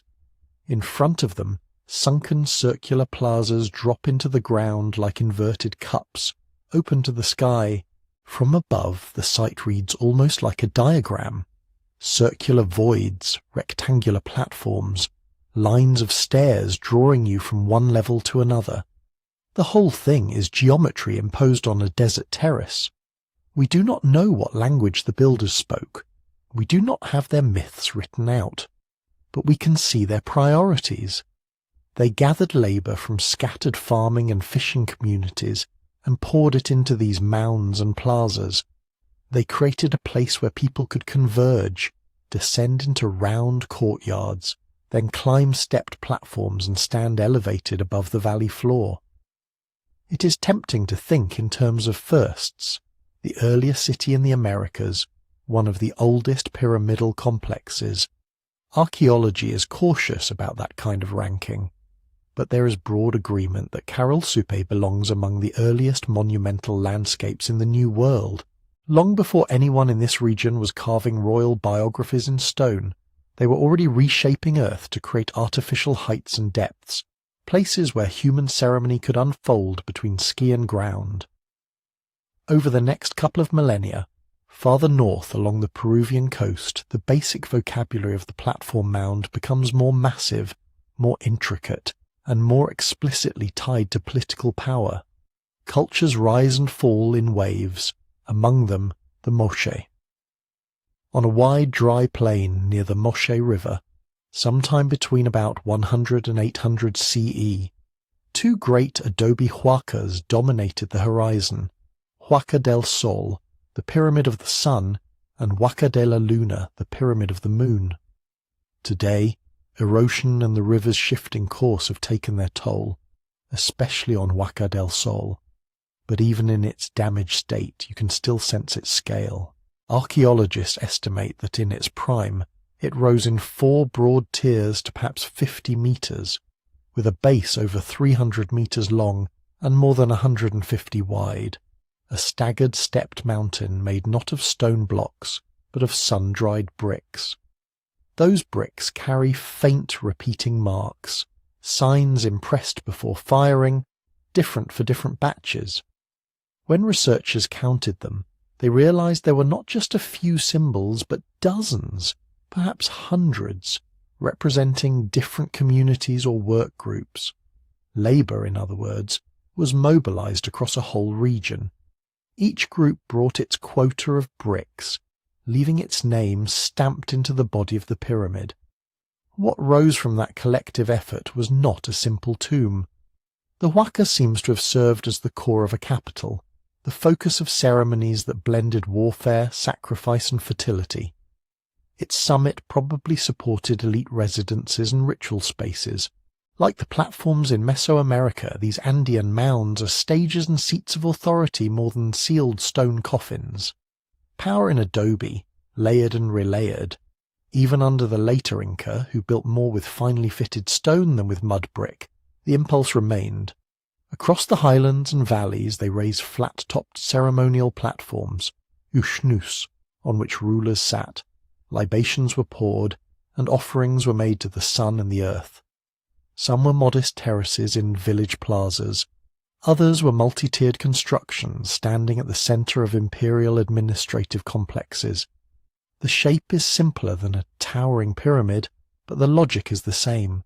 Create an elevated, bounded space where human and sacred business can take place above the level of the everyday. If we swing our map north now over jungle and plain, past Mesoamerica, and into the wide river systems of what is now the United States, the story of raised earth changes material again, but not pattern. In the floodplains of the Mississippi and its tributaries, people had been building mounds for thousands of years, conical burial mounds, serpentine effigies, low platforms. By around 1050 CE, in the bottomlands across the river from where St. Louis stands today, those scattered traditions coalesced into something that looked, in its own way, like a city. Cahokia. At its height, between roughly 1050 and 1350, Cahokia spread over several square miles. Estimates suggest perhaps 10 to 20,000 residents in and around the central precinct, making it the largest urban centre north of Mesoamerica in its time. Its layout is anchored around a gigantic earthen platform. Monk's Mound. Monk's Mound does not glitter. From a distance it can almost pass for a natural hill softened by grass. But it is entirely artificial, about 30 metres high, shaped into 4 broad terraces, with a base nearly 300 metres long on one side and a little less on the other. In terms of footprint, it rivals the Great Pyramid of Giza. Its core is baskets of dirt, layer upon layer of carefully arranged soils and clays, shaped and reshaped over generations. On its summit, evidence of post holes and burned layers suggest there once stood a large timber building, perhaps a great temple, perhaps the residence of a paramount chief whose authority radiated out across the surrounding countryside. Around it, more than 100 other mounds of varying shapes rose, some platform, some conical, some ridged. Plazas opened between them. Wooden circles, sometimes called wood henges, mark the solstices and equinoxes. As at Cahokia's southern and Andean cousins, we do not have a native written account of what any of this meant. European chroniclers, arriving centuries too late and with their own agendas, tended to dismiss such earthworks as the traces of some vanished, more advanced race, or to downplay them altogether. For a long time, the idea that indigenous peoples of North America could have planned and built a city on this scale was simply not entertained in many textbooks. Yet the dirt itself disagrees. Stratigraphy shows repeated building phases.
Pits and quarry scars trace where soil was dug. The mound's alignments and the arrangement of plazas suggest conscious design, a community that can coordinate the movement of millions of basket loads of earth is not an accident. It is a society capable of planning, leadership, and shared belief strong enough to keep people hauling soil to a central hill for decades. From Peru's adobe giants to Illinois' earth platforms, the materials differ, but the gesture repeats. Take low ground and make it high. turn a flat floodplain or desert terrace into a topography of meaning. And it is not just the Americas. If we let our attention drift farther west, across the Pacific, other examples flicker up on the edge of night. In northern China, beneath fields and forests, lie huge imperial tumuli. The most famous belongs to the first emperor of Qian, the ruler buried with an army of life-size terracotta soldiers. His actual tomb chamber remains unexcavated, sealed under a massive earthen mound. From the outside, it looks like a broad, truncated hill. Remote sensing and historical texts suggest a structured, perhaps stepped interior, a constructed mountain over an artificial underworld. Whether we call it a pyramid, a barrow, or a tumulus, the logic is again familiar. The ruler lies at the centre of a raised geometric mass, his grave anchored in an artificial elevation. Scattered across islands in the Pacific, in places like Tahiti and elsewhere in Polynesia, stone platforms called marae served as open-air temples and meeting grounds. Low compared to Giza or Teotihuacan, they nonetheless share the same basic grammar, a levelled, often stepped base, sometimes with upright stones at one end, demarcating a sacred zone raised above the ordinary ground. Here, chiefs and priests conducted rites, made offerings, and tied their genealogies to specific elevated points in the landscape. And still later, in the 19th century, on the floodplain of what is now South Sudan, a Nua prophet named Ngundeng Bong began to raise his own mountain. Around 1870, he and his followers started piling earth and ashes into a tall conical mound, ringed with elephant tusks and crowned with ritual objects. By the time it was finished, the Ngundeng Pyramid stood perhaps 15 to 20 meters high, about 300 feet around at its base. For decades, it functioned as a sacred and political center, a physical embodiment of prophecy and identity, until British colonial forces deliberately damaged it in the 1920s. This is not ancient in the way we usually use the word. It is recent enough for photographs, for memories passed down only a few generations, and yet the form, a piled-up, conical, almost pyramidal mound, used as a focus of communal power, fits into the same long lineage as the desert platforms of Corral, the adobe huacas of the Moche, the earthen terraces of Cahokia. Why then do so many of these monuments feel invisible in the popular imagination? Part of it is simple physics. Stone keeps its edges. Earth and adobe soften. Rain rounds corners, wind blurs profiles. A limestone pyramid in a dry desert can hold its sharp silhouette for 4,000 years. A mud brick or dirt platform in a wetter climate can slump into a gentle rise in a few centuries. Without excavation, a great mound can look like nothing more than a natural hill. Part of it is the history of who wrote the earlier guidebooks. For centuries, accounts of world architecture were filtered through colonial perspectives that privileged carved stone, written inscriptions and traditions connected, directly or indirectly, to Europe and the Near East. Earthen monuments in the Americas and Africa were often described as primitive or crude, if they were mentioned at all. Their very materials were taken as proof that they were less sophisticated, less intentional. Yet when archaeologists take these structures seriously, surveying them, mapping them, excavating their fill, the same hallmarks of complexity appear: careful orientation, repeated construction phases, evidence of region-wide labour mobilization, offerings placed in foundation layers, sometimes even astronomical alignments.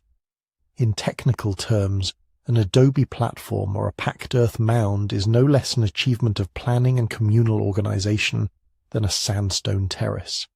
It is simply made from what was at hand, and so our map of pyramids and pyramid-like forms has grown again. We have stone ziggurats on Mesopotamian plains, step pyramids on the Nile, stacked platforms in Mesoamerican cities, temple tombs in Maya jungles, adobe mountains on the Andean coast, earthen terraces on Midwestern floodplains, burial hills in China, stone marae in Polynesia, a prophetic mound in South Sudan. Many other civilizations never built such things at all. Others left only small hints. But from Peru to Illinois, from the Yellow River to the Pacific atolls, cultures that never exchanged engineers or scriptures still converged on the idea of lifting Earth into ordered geometric heights. What exactly were they all reaching for? A stairway for the dead? A throne for the gods? A stage for the living? Or something that slips between all three? To get closer to an answer, we have to step back from the bricks and baskets of soil and ask a more abstract question. What did these people think a pyramid actually did? If we start with the most obvious answer, the one carved into stone and written in spells, many pyramids were for the dead. Along the Nile and into Nubia, that point is relatively clear. Old Kingdom Egyptian pyramids, Kushite pyramids at Napata and Meroe. These are royal and elite tombs. Somewhere under the mass of masonry there is, or was, a burial chamber. Sarcophagus, grave goods, offerings. In Egypt, the pyramid is only one piece in a larger mortuary landscape. Valley temple, causeway, mortuary temple, subsidiary tombs, all arranged to service the king's ongoing cult. But even here, where the evidence is richest, the pyramid is not just a giant grave marker. When you read the pyramid texts, those dense poetic spells carved inside the later Old Kingdom pyramids, it becomes clear that the structure is meant to do something. Again and again, the texts speak of ascent. The dead king climbs to the sky. He mounts on the smoke of incense, ascends on the ladder of the gods, joins the imperishable stars. Sometimes the imagery is literal, steps, rungs, a ramp of light. Sometimes it is more fluid. The king becomes a falcon, a star, a beam of sunlight. The stone mass above him is not only covering, it is a launch platform, a stairway or perhaps a fossilized ray fixed in place to connect the dark chamber below with the bright, unsetting stars of the northern sky. That stairway to heaven theme does not stay confined to the Nile. In Mesopotamia, no royal body lies inside the ziggurat. These step towers are anchored to temple complexes, and their uppermost stage is usually crowned with a small shrine, a house for the god. Their very names tell you the intention. Etemenanki, the great ziggurat of Babylon, house of the foundation of heaven and earth. Iana's ziggurat at Uruk, house of heaven. High priests ascend the stairs. The god is believed to descend to meet them. The tower becomes the intermediate zone where divine and human realms touch. Later writers, looking at these towers, add another layer. From their summits, you can watch the sky. The higher you go, the less your view is blocked by walls and dust, the more clearly certain stars and planets track across the horizon. Whether or not they were purpose-built observatories in our modern sense, the connection between height gods and the ordered motions of the heavens was hard to miss. Half a world away in Mesoamerica, the ascent is steeper, but the logic is similar. At Teotihuacan, at Tikal, at countless Maya and central Mexican sites, pyramids support temples on their summits. Broad staircases run up their faces, often so steep that climbing them feels almost like scaling a cliff. Iconography and later indigenous traditions speak of a layered cosmos, watery or chthonic realms below. The human plane at the surface, multiple heavens above. The pyramid concentrates that vertical structure into one form. Caves or tunnels beneath stand in for the underworld. The plaza is the earthly stage. The temple at the top, reached by hard, breathless climbing, marks the point nearest the sky, where offerings burn and gods are addressed. In all three regions, separated by oceans and millennia, you see the same metaphor made literal. Build a staircase so the world can be climbed. Give the gods somewhere to come down to, the dead somewhere to go up, the living somewhere elevated to stand in between. In Egypt, there is another layer tied specifically to light. Early pyramids are stepped. Their outlines echo the idea of a stair. But by the time of Snefru and his son Khufu, the steps are smoothed into continuous faces. Later, Egyptian texts and temple traditions connect this form to the Ben-Ben, the primeval mound on which the sun god Ra first rose.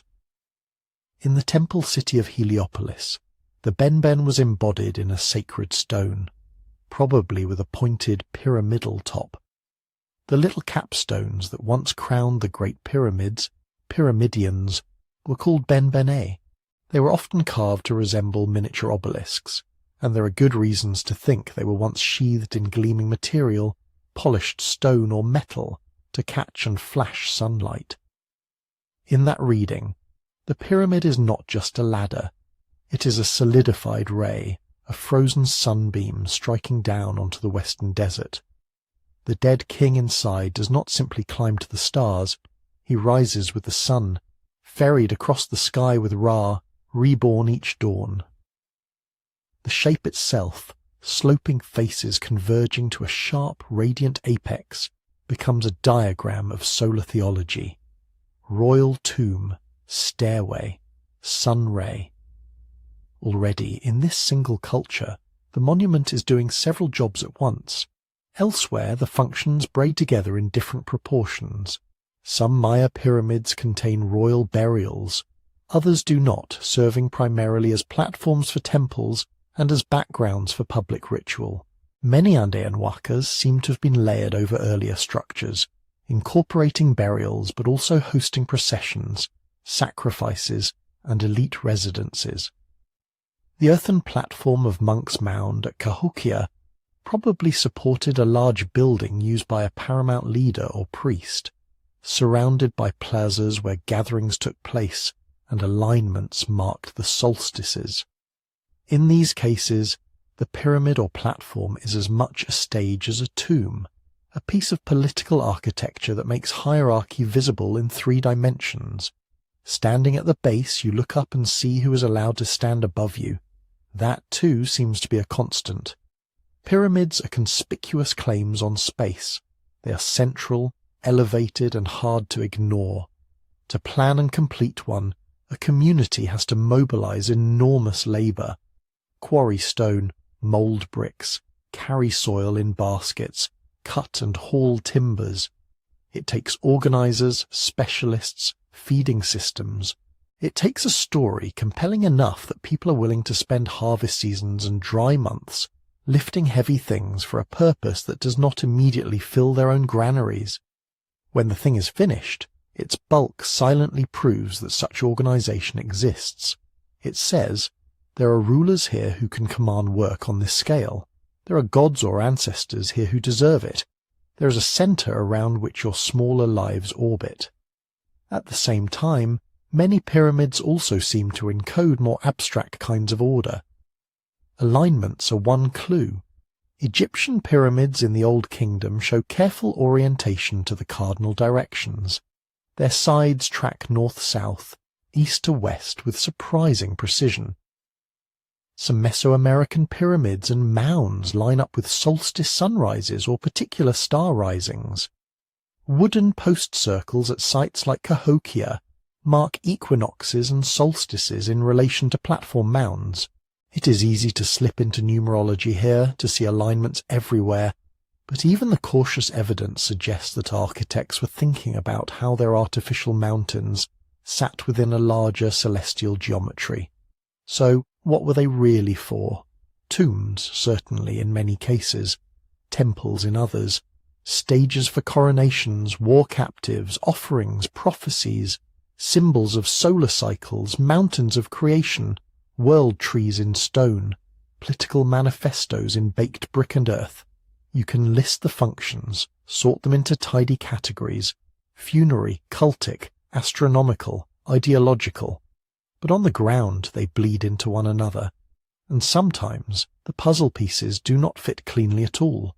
Egypt's little provincial pyramids, scattered along the Nile with no internal chambers and no obvious burials, still resist easy explanation. Were they cenotaphs, symbolic tombs for a king who lay elsewhere, markers of royal presence in distant nomes, miniature versions of the Great Pyramids, broadcast antennas of ideology more than functioning mortuaries? The evidence is fragmentary. The debates continue. In Mesoamerica, too, individual pyramids carry unique histories. Some were rebuilt again and again, new layers encasing old, each phase adjusting orientations, staircases, and associated plazas. The meaning of any one stage of that construction might have shifted with political change, with new dynasties, with local theological innovation. To ask, what was this pyramid for, may be like asking what a cathedral, a royal palace, and a graveyard are really for when they are all stitched into a single hill. So perhaps the better question is not what were pyramids for, in the singular, but what did this particular community need a pyramid to do? From that angle, a pattern emerges that is less mysterious, but no less profound. When societies reach a certain scale and complexity, when leaders need to anchor their authority and their gods in something tangible, when calendars and rituals and burial customs have to be synchronized across many villages and fields, they often turn to the same simple, stable solution. Pile material high in a shape that will not easily fall down, a broad base, tapering sides, stepped or smooth. Gravity approves. So does the imagination. A pyramid is a mountain you can design. It offers terraces for rites, a summit for shrines, internal spaces for the dead, flanks for processions, a silhouette that can be seen for miles, and that naturally invites stories about what lies at its top and inside its core. It weaves the underworld, the human world and the sky into a single climbable object. Not every civilization chose this path. Many did not. Those that did gave the form their own languages, gods, and politics. The similarities are not proof of some lost global blueprint. They are a kind of architectural rhyme, born from shared constraints of physics, society, and belief. And yet, even once you have listed the functions and traced the convergences, a final question lingers. How exactly did people without engines or steel convince whole populations to spend years shaping mountains by hand? What did it feel like to take part in such a project, to quarry, to haul, to lift, in service of a shape that would outlast you by thousands of years? To answer that, we have to leave the realm of theology and geometry and step into the dust of building sites, work gangs on the Nile floodplain, brickmakers on Andean terraces, basket lines in Midwestern summers. We have to look at how these impossible structures were actually raised, stone by stone and basket by basket, and what those construction efforts reveal about the societies behind the slopes. To get there, we have to change the question. Not why did they build these things, but how do you even start? Because the how is not just engineering trivia. It is a window into what these societies were and what they were becoming while the stones were rising. Imagine for a moment that you are not the king commissioning a pyramid or the priest explaining its rituals, but one of the thousands of people whose hands actually move the material. You wake in a crowded barracks south of the Giza plateau, in a place modern archaeologists call Hayt el Ghurab. Outside, in the grey before dawn, the air smells of baking bread and brewing beer. The old picture of pyramid builders was simple, anonymous slaves driven by whips, half-starved in the desert. But the ground at Giza says something more complicated, and in some ways more impressive. When Mark Lerner, Zahi Hawass, and their teams peeled back the sand, they found not a scatter of temporary huts, but a planned town. Long galleries where hundreds of men could sleep, courtyards with huge bread ovens, breweries, kitchens, a copper workshop for tools. An area that looks, in function if not in name, like a hospital, rooms with evidence of medical care. In the cemeteries beside this workers' village, skeletons show the story written in bone. Spines compressed from heavy lifting, arthritic knees, broken limbs that had been set and healed. These people worked brutally hard, but they were fed on bread, beef, and fish. They had access to treatment. They were not disposable. Inside the Great Pyramid's relieving chambers, on hidden blocks never meant to be seen, workers left graffiti, informal ink sketches, quick carvings. They named their crews. Friends of Khufu, drunkards of Menkaure. These are not the labels of chained captives. They sound much more like teams, gangs with pride and a sense of competition. You can almost hear the banter in the quarry, the arguments over whose gang hauled more blocks this season. But where did all these people come from? In Egypt, the answer seems to lie with the river itself. Every year the Nile rose and flooded the fields. For months farmland lay under water. You could not plough. You could not harvest. What you had, if the inundation was good, was time, and a lot of idle, strong backs. Old Kingdom kings tapped into that slack season with a system modern scholars call corvée labour. Villages along the Nile owed the state a certain number of workers for a certain span. Those men came to royal projects. Quarries, canals, temples, pyramids were housed, fed, and then rotated back home. Administrative texts from later periods, which likely preserve older patterns, record rations of grain and beer, lists of work parties, overseers tallying who showed up and who did not. The pyramid is not only a tomb, it is a redistribution machine. Grain collected as tax turns into bread and beer, flows into the mouths of workers, and comes back transmuted as limestone courses and granite beams. Scholars like Juan Carlos Moreno Garcia have pushed this idea further. In their view, the pyramid was not just a product of a strong state. It was one of the engines that made the state strong in the first place. If you are going to move millions of stones, you have to know how many people you can summon, how much food they will need, how far supplies must travel, which routes flood, which quarries yield which rock. You have to keep records, standardize units, appoint trustworthy officials, punish theft, resolve disputes. Do that for one king's monument, and you have, almost accidentally, trained a bureaucracy. The building site becomes a kind of laboratory for statecraft. Officials learn which village can actually send 200 men in a season, and which only 50. Royal authority, which might once have been just a presence in a distant palace, now arrives as scribes and overseers standing in your fields, counting your harvest, measuring your labour. When the pyramid is finished, the stone mountain is visible proof of divine kingship. But the less visible legacy is the network of administrators, storage depots, and expectations that will outlast that king and serve the next. This pattern, the pyramid as state-making project, shows up with local variations far from Egypt. In Mesoamerica, we do not have Nile floods, but we do have city-states and tribute. Places like Teotihuacan, Tikal, or later Aztec Tenochtitlan sat at the center of webs of smaller towns and villages. Tribute flowed in, maize, cacao, textiles, obsidian, labor. When a new pyramid was ordered, a temple platform expanded, a stairway rebuilt, an older structure encased in fresh masonry. Rulers could command workers from subject communities, directed by local nobles and overseen by central authorities. The construction techniques fit that political ecology.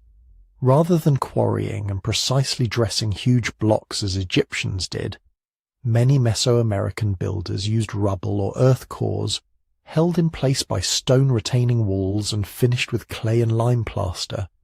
At Teotihuacan, engineers laid out construction cells, compartments filled with stone and soil, then bound everything together with lime-rich mortar and smooth painted surfaces. It is fast modular building. You can mobilize many small teams, each filling and tamping their own segment, all under the gaze of temple priests and palace officials. Hundreds of hands, tens of thousands of basket loads, slowly push the mountain of fill higher. Tribute is not just something you hand over once a year. It becomes written into the vertical profile of the city. North in the Mississippi River Valley at Cahokia, the logic shifts again but still rhymes. Here there is no writing to tell us the titles of the overseers, no stone faces of kings to name, but there is earth, piled into more than 100 mounds. Monk's Mound, the largest, rises 30 meters and covers roughly 6 hectares.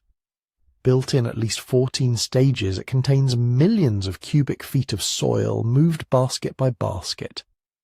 Archaeologists see in this scale a powerful chiefdom, leaders who could call people from surrounding farmsteads, organize work parties, stage feasts, and turn communal labor into something sacred and political. Alignments with wooden post circles suggest that mound building was keyed to calendar events, solstices, equinoxes, tying the cycles of the sky to the authority of those who commanded the work. Again, the act of building is not separate from power. It is one of its main expressions. And in the Andes, where the earth shakes, you can watch engineering adjusting to a landscape that does not sit still. Coastal builders there developed a technique that archaeologists call shikra, mesh bags filled with stones, each one a standard size and weight. These bags were stacked as internal fill-in stepped platforms. When earthquakes hit, the shikra acted like an ancient shock absorber. Instead of rigid masonry cracking along clean lines, the bagged fill settled and shifted, dispersing energy, keeping the overall shape intact. It is a quiet kind of genius. No inscriptions boast of it. But it tells you that the people piling these platforms were not just following a sacred template. They were observing, learning from collapse, iterating solutions over generations of construction. Mesopotamian ziggurat builders faced a different constraint, a shortage of good stone. Their mountains are brick, not rock. Sun-dried mud brick for the mass, baked bricks and bitumen mortar for faces and corners where weather bites hardest. To keep these towers from melting back into the plain, they developed complex drainage, buttressing, and stages of periodic rebuilding, each new king leaving his inscription, his layer, on a shared, slowly changing core. Across all these regions, one thing remains stubbornly elusive. We can outline the materials, identify quarries, estimate workforces, but for many of the grandest pyramids, we still do not know every trick. In Egypt, where the evidence is best, debates over ramps for the Great Pyramid continue. A long straight ramp, consuming as much material as the pyramid itself. A spiral up the exterior, an internal ramp corkscrewing through the structure, some combination adapted as the height rose. Recent discoveries at the Hatnub alabaster quarries give us a concrete piece of the puzzle. There, carved into the desert, is a steep ramp flanked by stairways and post holes. Archaeologists think workers hauled stone blocks up the central ramp on sleds, using ropes looped around wooden posts to multiply their pulling force. The slope could be far steeper than a simple earthen ramp allows. It is an elegant system, and it proves that Old Kingdom Egyptians had the tools and knowledge to move heavy blocks up sharp inclines. Does that mean the Great Pyramid was built exactly this way? Not necessarily. The quarry ramp is an analogy, not a blueprint. Different projects, different constraints may have called for different solutions, and no ancient architect left us a master manual to settle the matter. Maybe that lingering uncertainty is fitting. Even where we can trace every sherd of pottery and every alignment of brick, there is an element of these constructions that resists complete translation. The experience of thousands of individuals coordinated into something vaster than any one of them could see from ground level. What did it feel like, years into a reign, to look up from the floodplain and realize that the thing you'd been helping to build now towered above your village, casting its own geometry against the sky? What stories did people tell themselves and each other to make the weight of stones and baskets feel worth bearing? Those questions lead us back from logistics to meaning, from supply chains to symbols. Because once the last load of earth is tamped down, once the last stone is levered into place, the monument is not just an engineering achievement. It is a presence that demands interpretation. And that is where myths, misreadings, and modern fascinations begin to accumulate layer by layer around these ancient slopes. When you pile that much stone, that much earth in one place, you do not just bend the landscape, you bend imagination. People standing in the shadow of these structures 1,000 years after they were built were just as struck dumb as we are. They too craned their necks, felt the weight of the thing in their chest, and asked, "Who could possibly have done this?" That question is the seed from which an entire forest of stories has grown. In medieval Egypt, Muslims and Christians lived among the ruins of Giza with no surviving Egyptian text to explain them. The old hieroglyphic language had been forgotten. The builders themselves had been gone for nearly 2,000 years. So new histories formed. One of the most famous centres on a mysterious king called Surid ibn Salhuk. In these Arabic and Coptic tales, Surid dreams of catastrophe. The stars fall from the sky. The earth pitches and splits. A flood is coming, or fire, or both. Warned by this vision and by wise astrologers, he orders the construction of the pyramids as vast vaults against the end of the world. Into them, the stories say, he places everything his civilization knows. Books of astronomy, records of medicine, maps of the heavens, instruments of gold and glass, even corpses preserved in strange fluids, waiting for some future age to learn from them.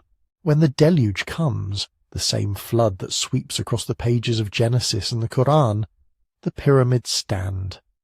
Afterward they are like stone time capsules, holding the knowledge of the antediluvian world. You can hear, under the legend, the echo of real experience. People in Fatimid and Mamluk Cairo could not read the temple walls, but they could see that the stones were older than any building they knew, that they shrugged off earthquake and sandstorm. It made sense to imagine them as the last survivors of a world erased, to fold them into a sacred story already shared across religions. Centuries later, in 19th century Europe, another silence opened.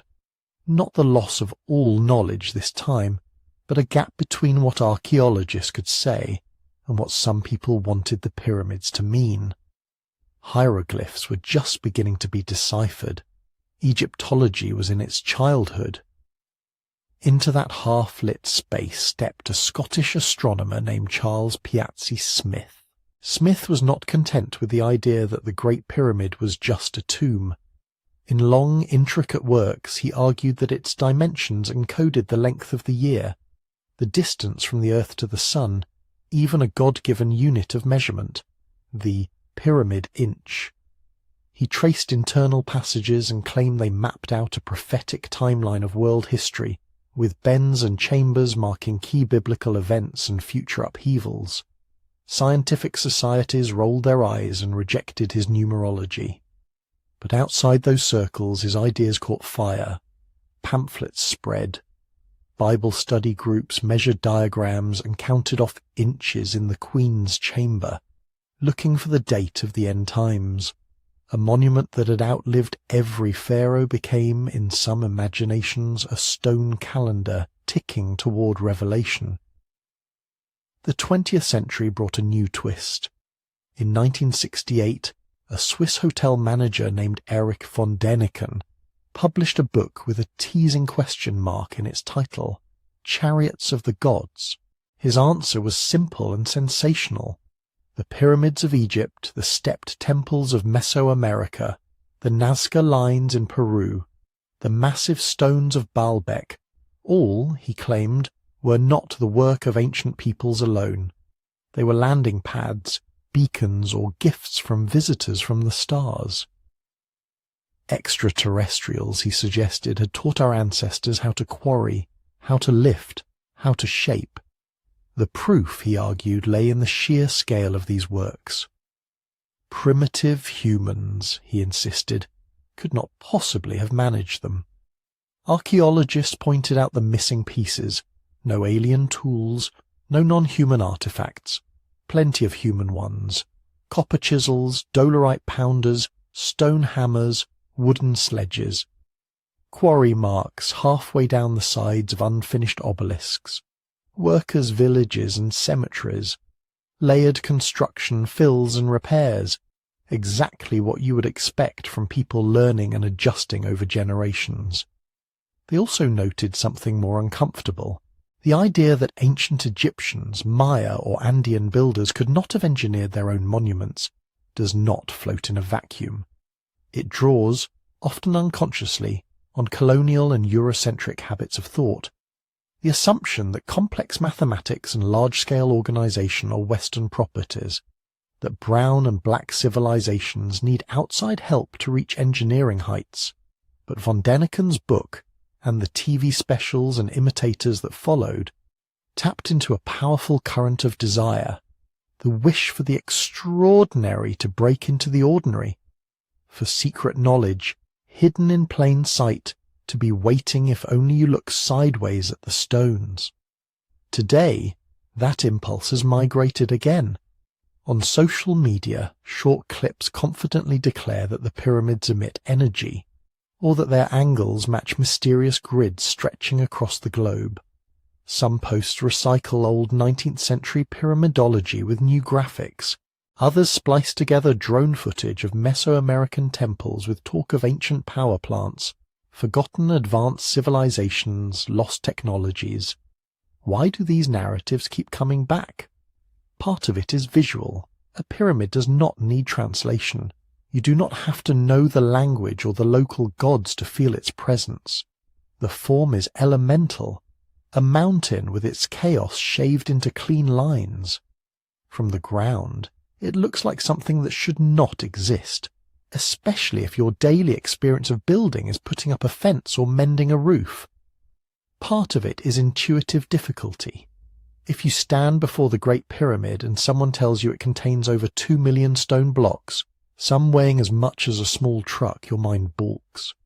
The image of a handful of clever overseers, a few tricks with ropes and ramps, and tens of thousands of ordinary workers does not feel like enough.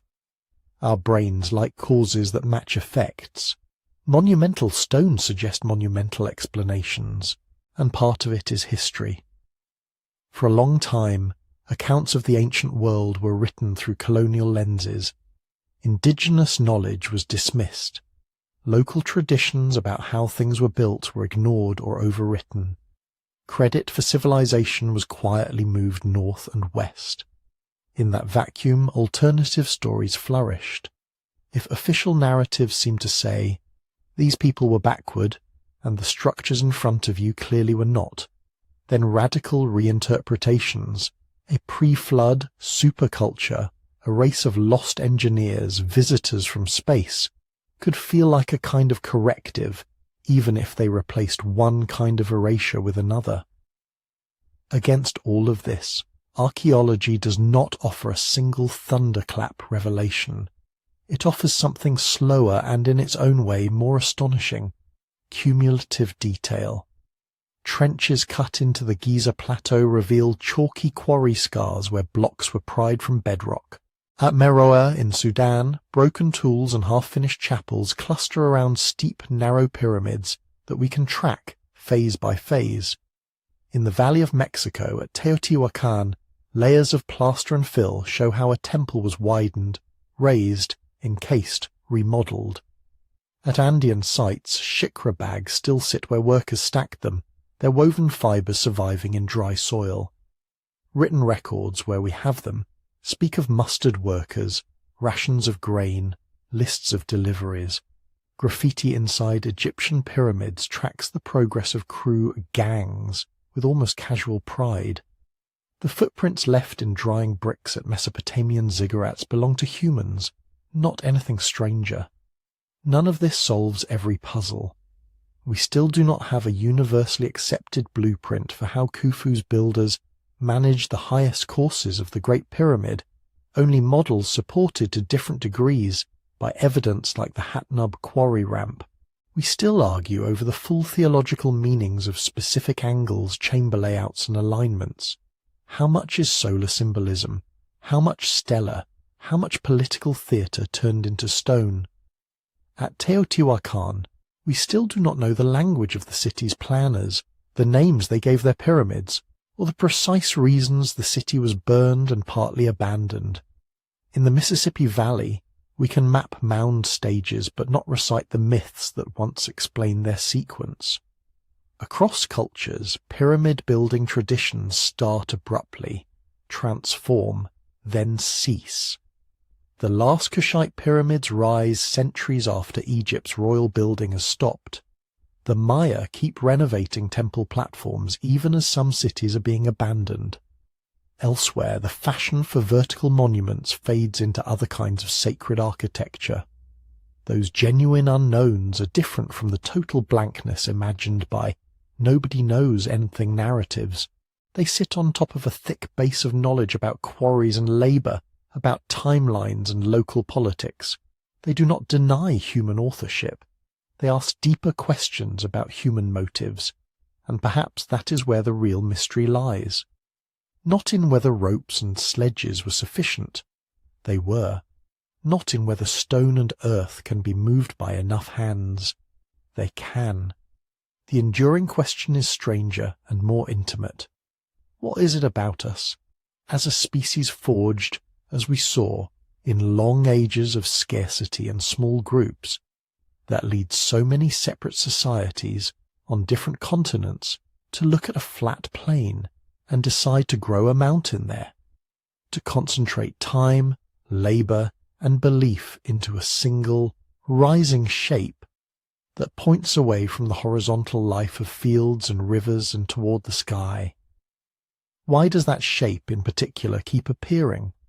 In Egypt's limestone, in Sudan's sandstone, in brick on the Mesopotamian plain, in painted stucco at Teotihuacan, in earth baskets at Cahokia, we do not yet have a full answer. In the next and final part of this journey, we will step back from individual stones and cities and sit with that broader pattern. We will ask what it might mean that, again and again, humans decided that the way to speak with gods, to remember the dead, or to make power visible, was to change the outline of the earth itself. We've walked from Djoser's stacked mastaba at Saqqara, that first great experiment in turning a low rectangular tomb into a staircase of limestone, through Sneferu's restless revisions and onto the Great Pyramid's almost absurdly precise geometry.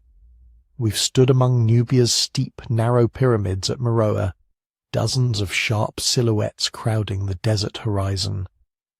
We've climbed in imagination the broad temple mountains of Teotihuacan and the Maya, where stairs rise not to a burial chamber, but to a shrine open to the sky.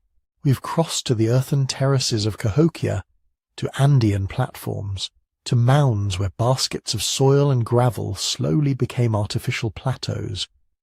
And much later, we watched the Ngundang Pyramid rise out of the Sudan's plain, an earthen cone built not by ancient kings but by 19th century followers of a prophet. Not every civilization built pyramids. Many found other ways to speak in stone. But across thousands of years, in places that never knew one another existed, this one shape keeps surfacing. A wide base, a narrowing top, a human-made mountain. Maybe that persistence does not point to a single lost blueprint, or to visitors from far away, but to something simpler and, in its way, more profound. Part of it is physics. If you want to build high with stone or mud brick or packed earth, a pyramid is the safest bet. Weight flows down and out. The structure braces itself. You can add more layers without asking your materials to do anything impossible. Part of it is psychology. We're a species that marks things. We stack stones on graves, we carve notches in trees. Faced with an open horizon, we seem to want to interrupt it, to make a sign that says, we were here and we looked up. And part of it is social. A pyramid is not just an object. It is a memory of coordinated effort. Farmers, masons, porters, priests, planners, months or years of labour all frozen into a single, uncomplicated outline. In that sense, a pyramid is what happens when a whole society dreams in stone and then agrees for a time to move in the same direction. Even in Egypt, where we have texts and tomb scenes and workmen's graffiti, there are things we still do not know. Why Imhotep chose to stack mastabas the way he did. Exactly how a provincial pyramid signalled royal presence to a village on the Nile. What stories an ordinary Maya farmer told his children about the temples on the horizon. Those gaps are not failures. They are open doors. They leave room for new excavations, new readings, new ways of listening to the past. If you've drifted with this story all the way to here, and you'd like to help it reach more people, you can gently tap like, or leave a comment, or subscribe so you don't miss the next journey. If you feel awake enough, you might even tell us where in the world you're listening from, what skies above you while you imagine these ancient stones. There is also a YouTube membership for this channel, for those who want to support the research and the time that go into these episodes. That is entirely optional. Your presence here, your curiosity, is already a gift. For now, let the noise of explanations fall quiet. Somewhere on this planet tonight, a pyramid is standing in the dark. In Egypt's desert, in Sudan, in the jungles around a Maya ruin, on a mound above a silent river. The same slope of sides it held thousands of years ago. Patient, weathered, still not fully understood. You can let that image sit at the edge of your mind. The sense of something enduring beyond any one life, any one empire, a shape that outlasts its makers, and yet is nothing without them. As your breathing slows, imagine the stars wheeling above that silent monument, the stones cooling, the earth settling. The questions can wait. The pyramid will still be there in the morning. For now, you can rest.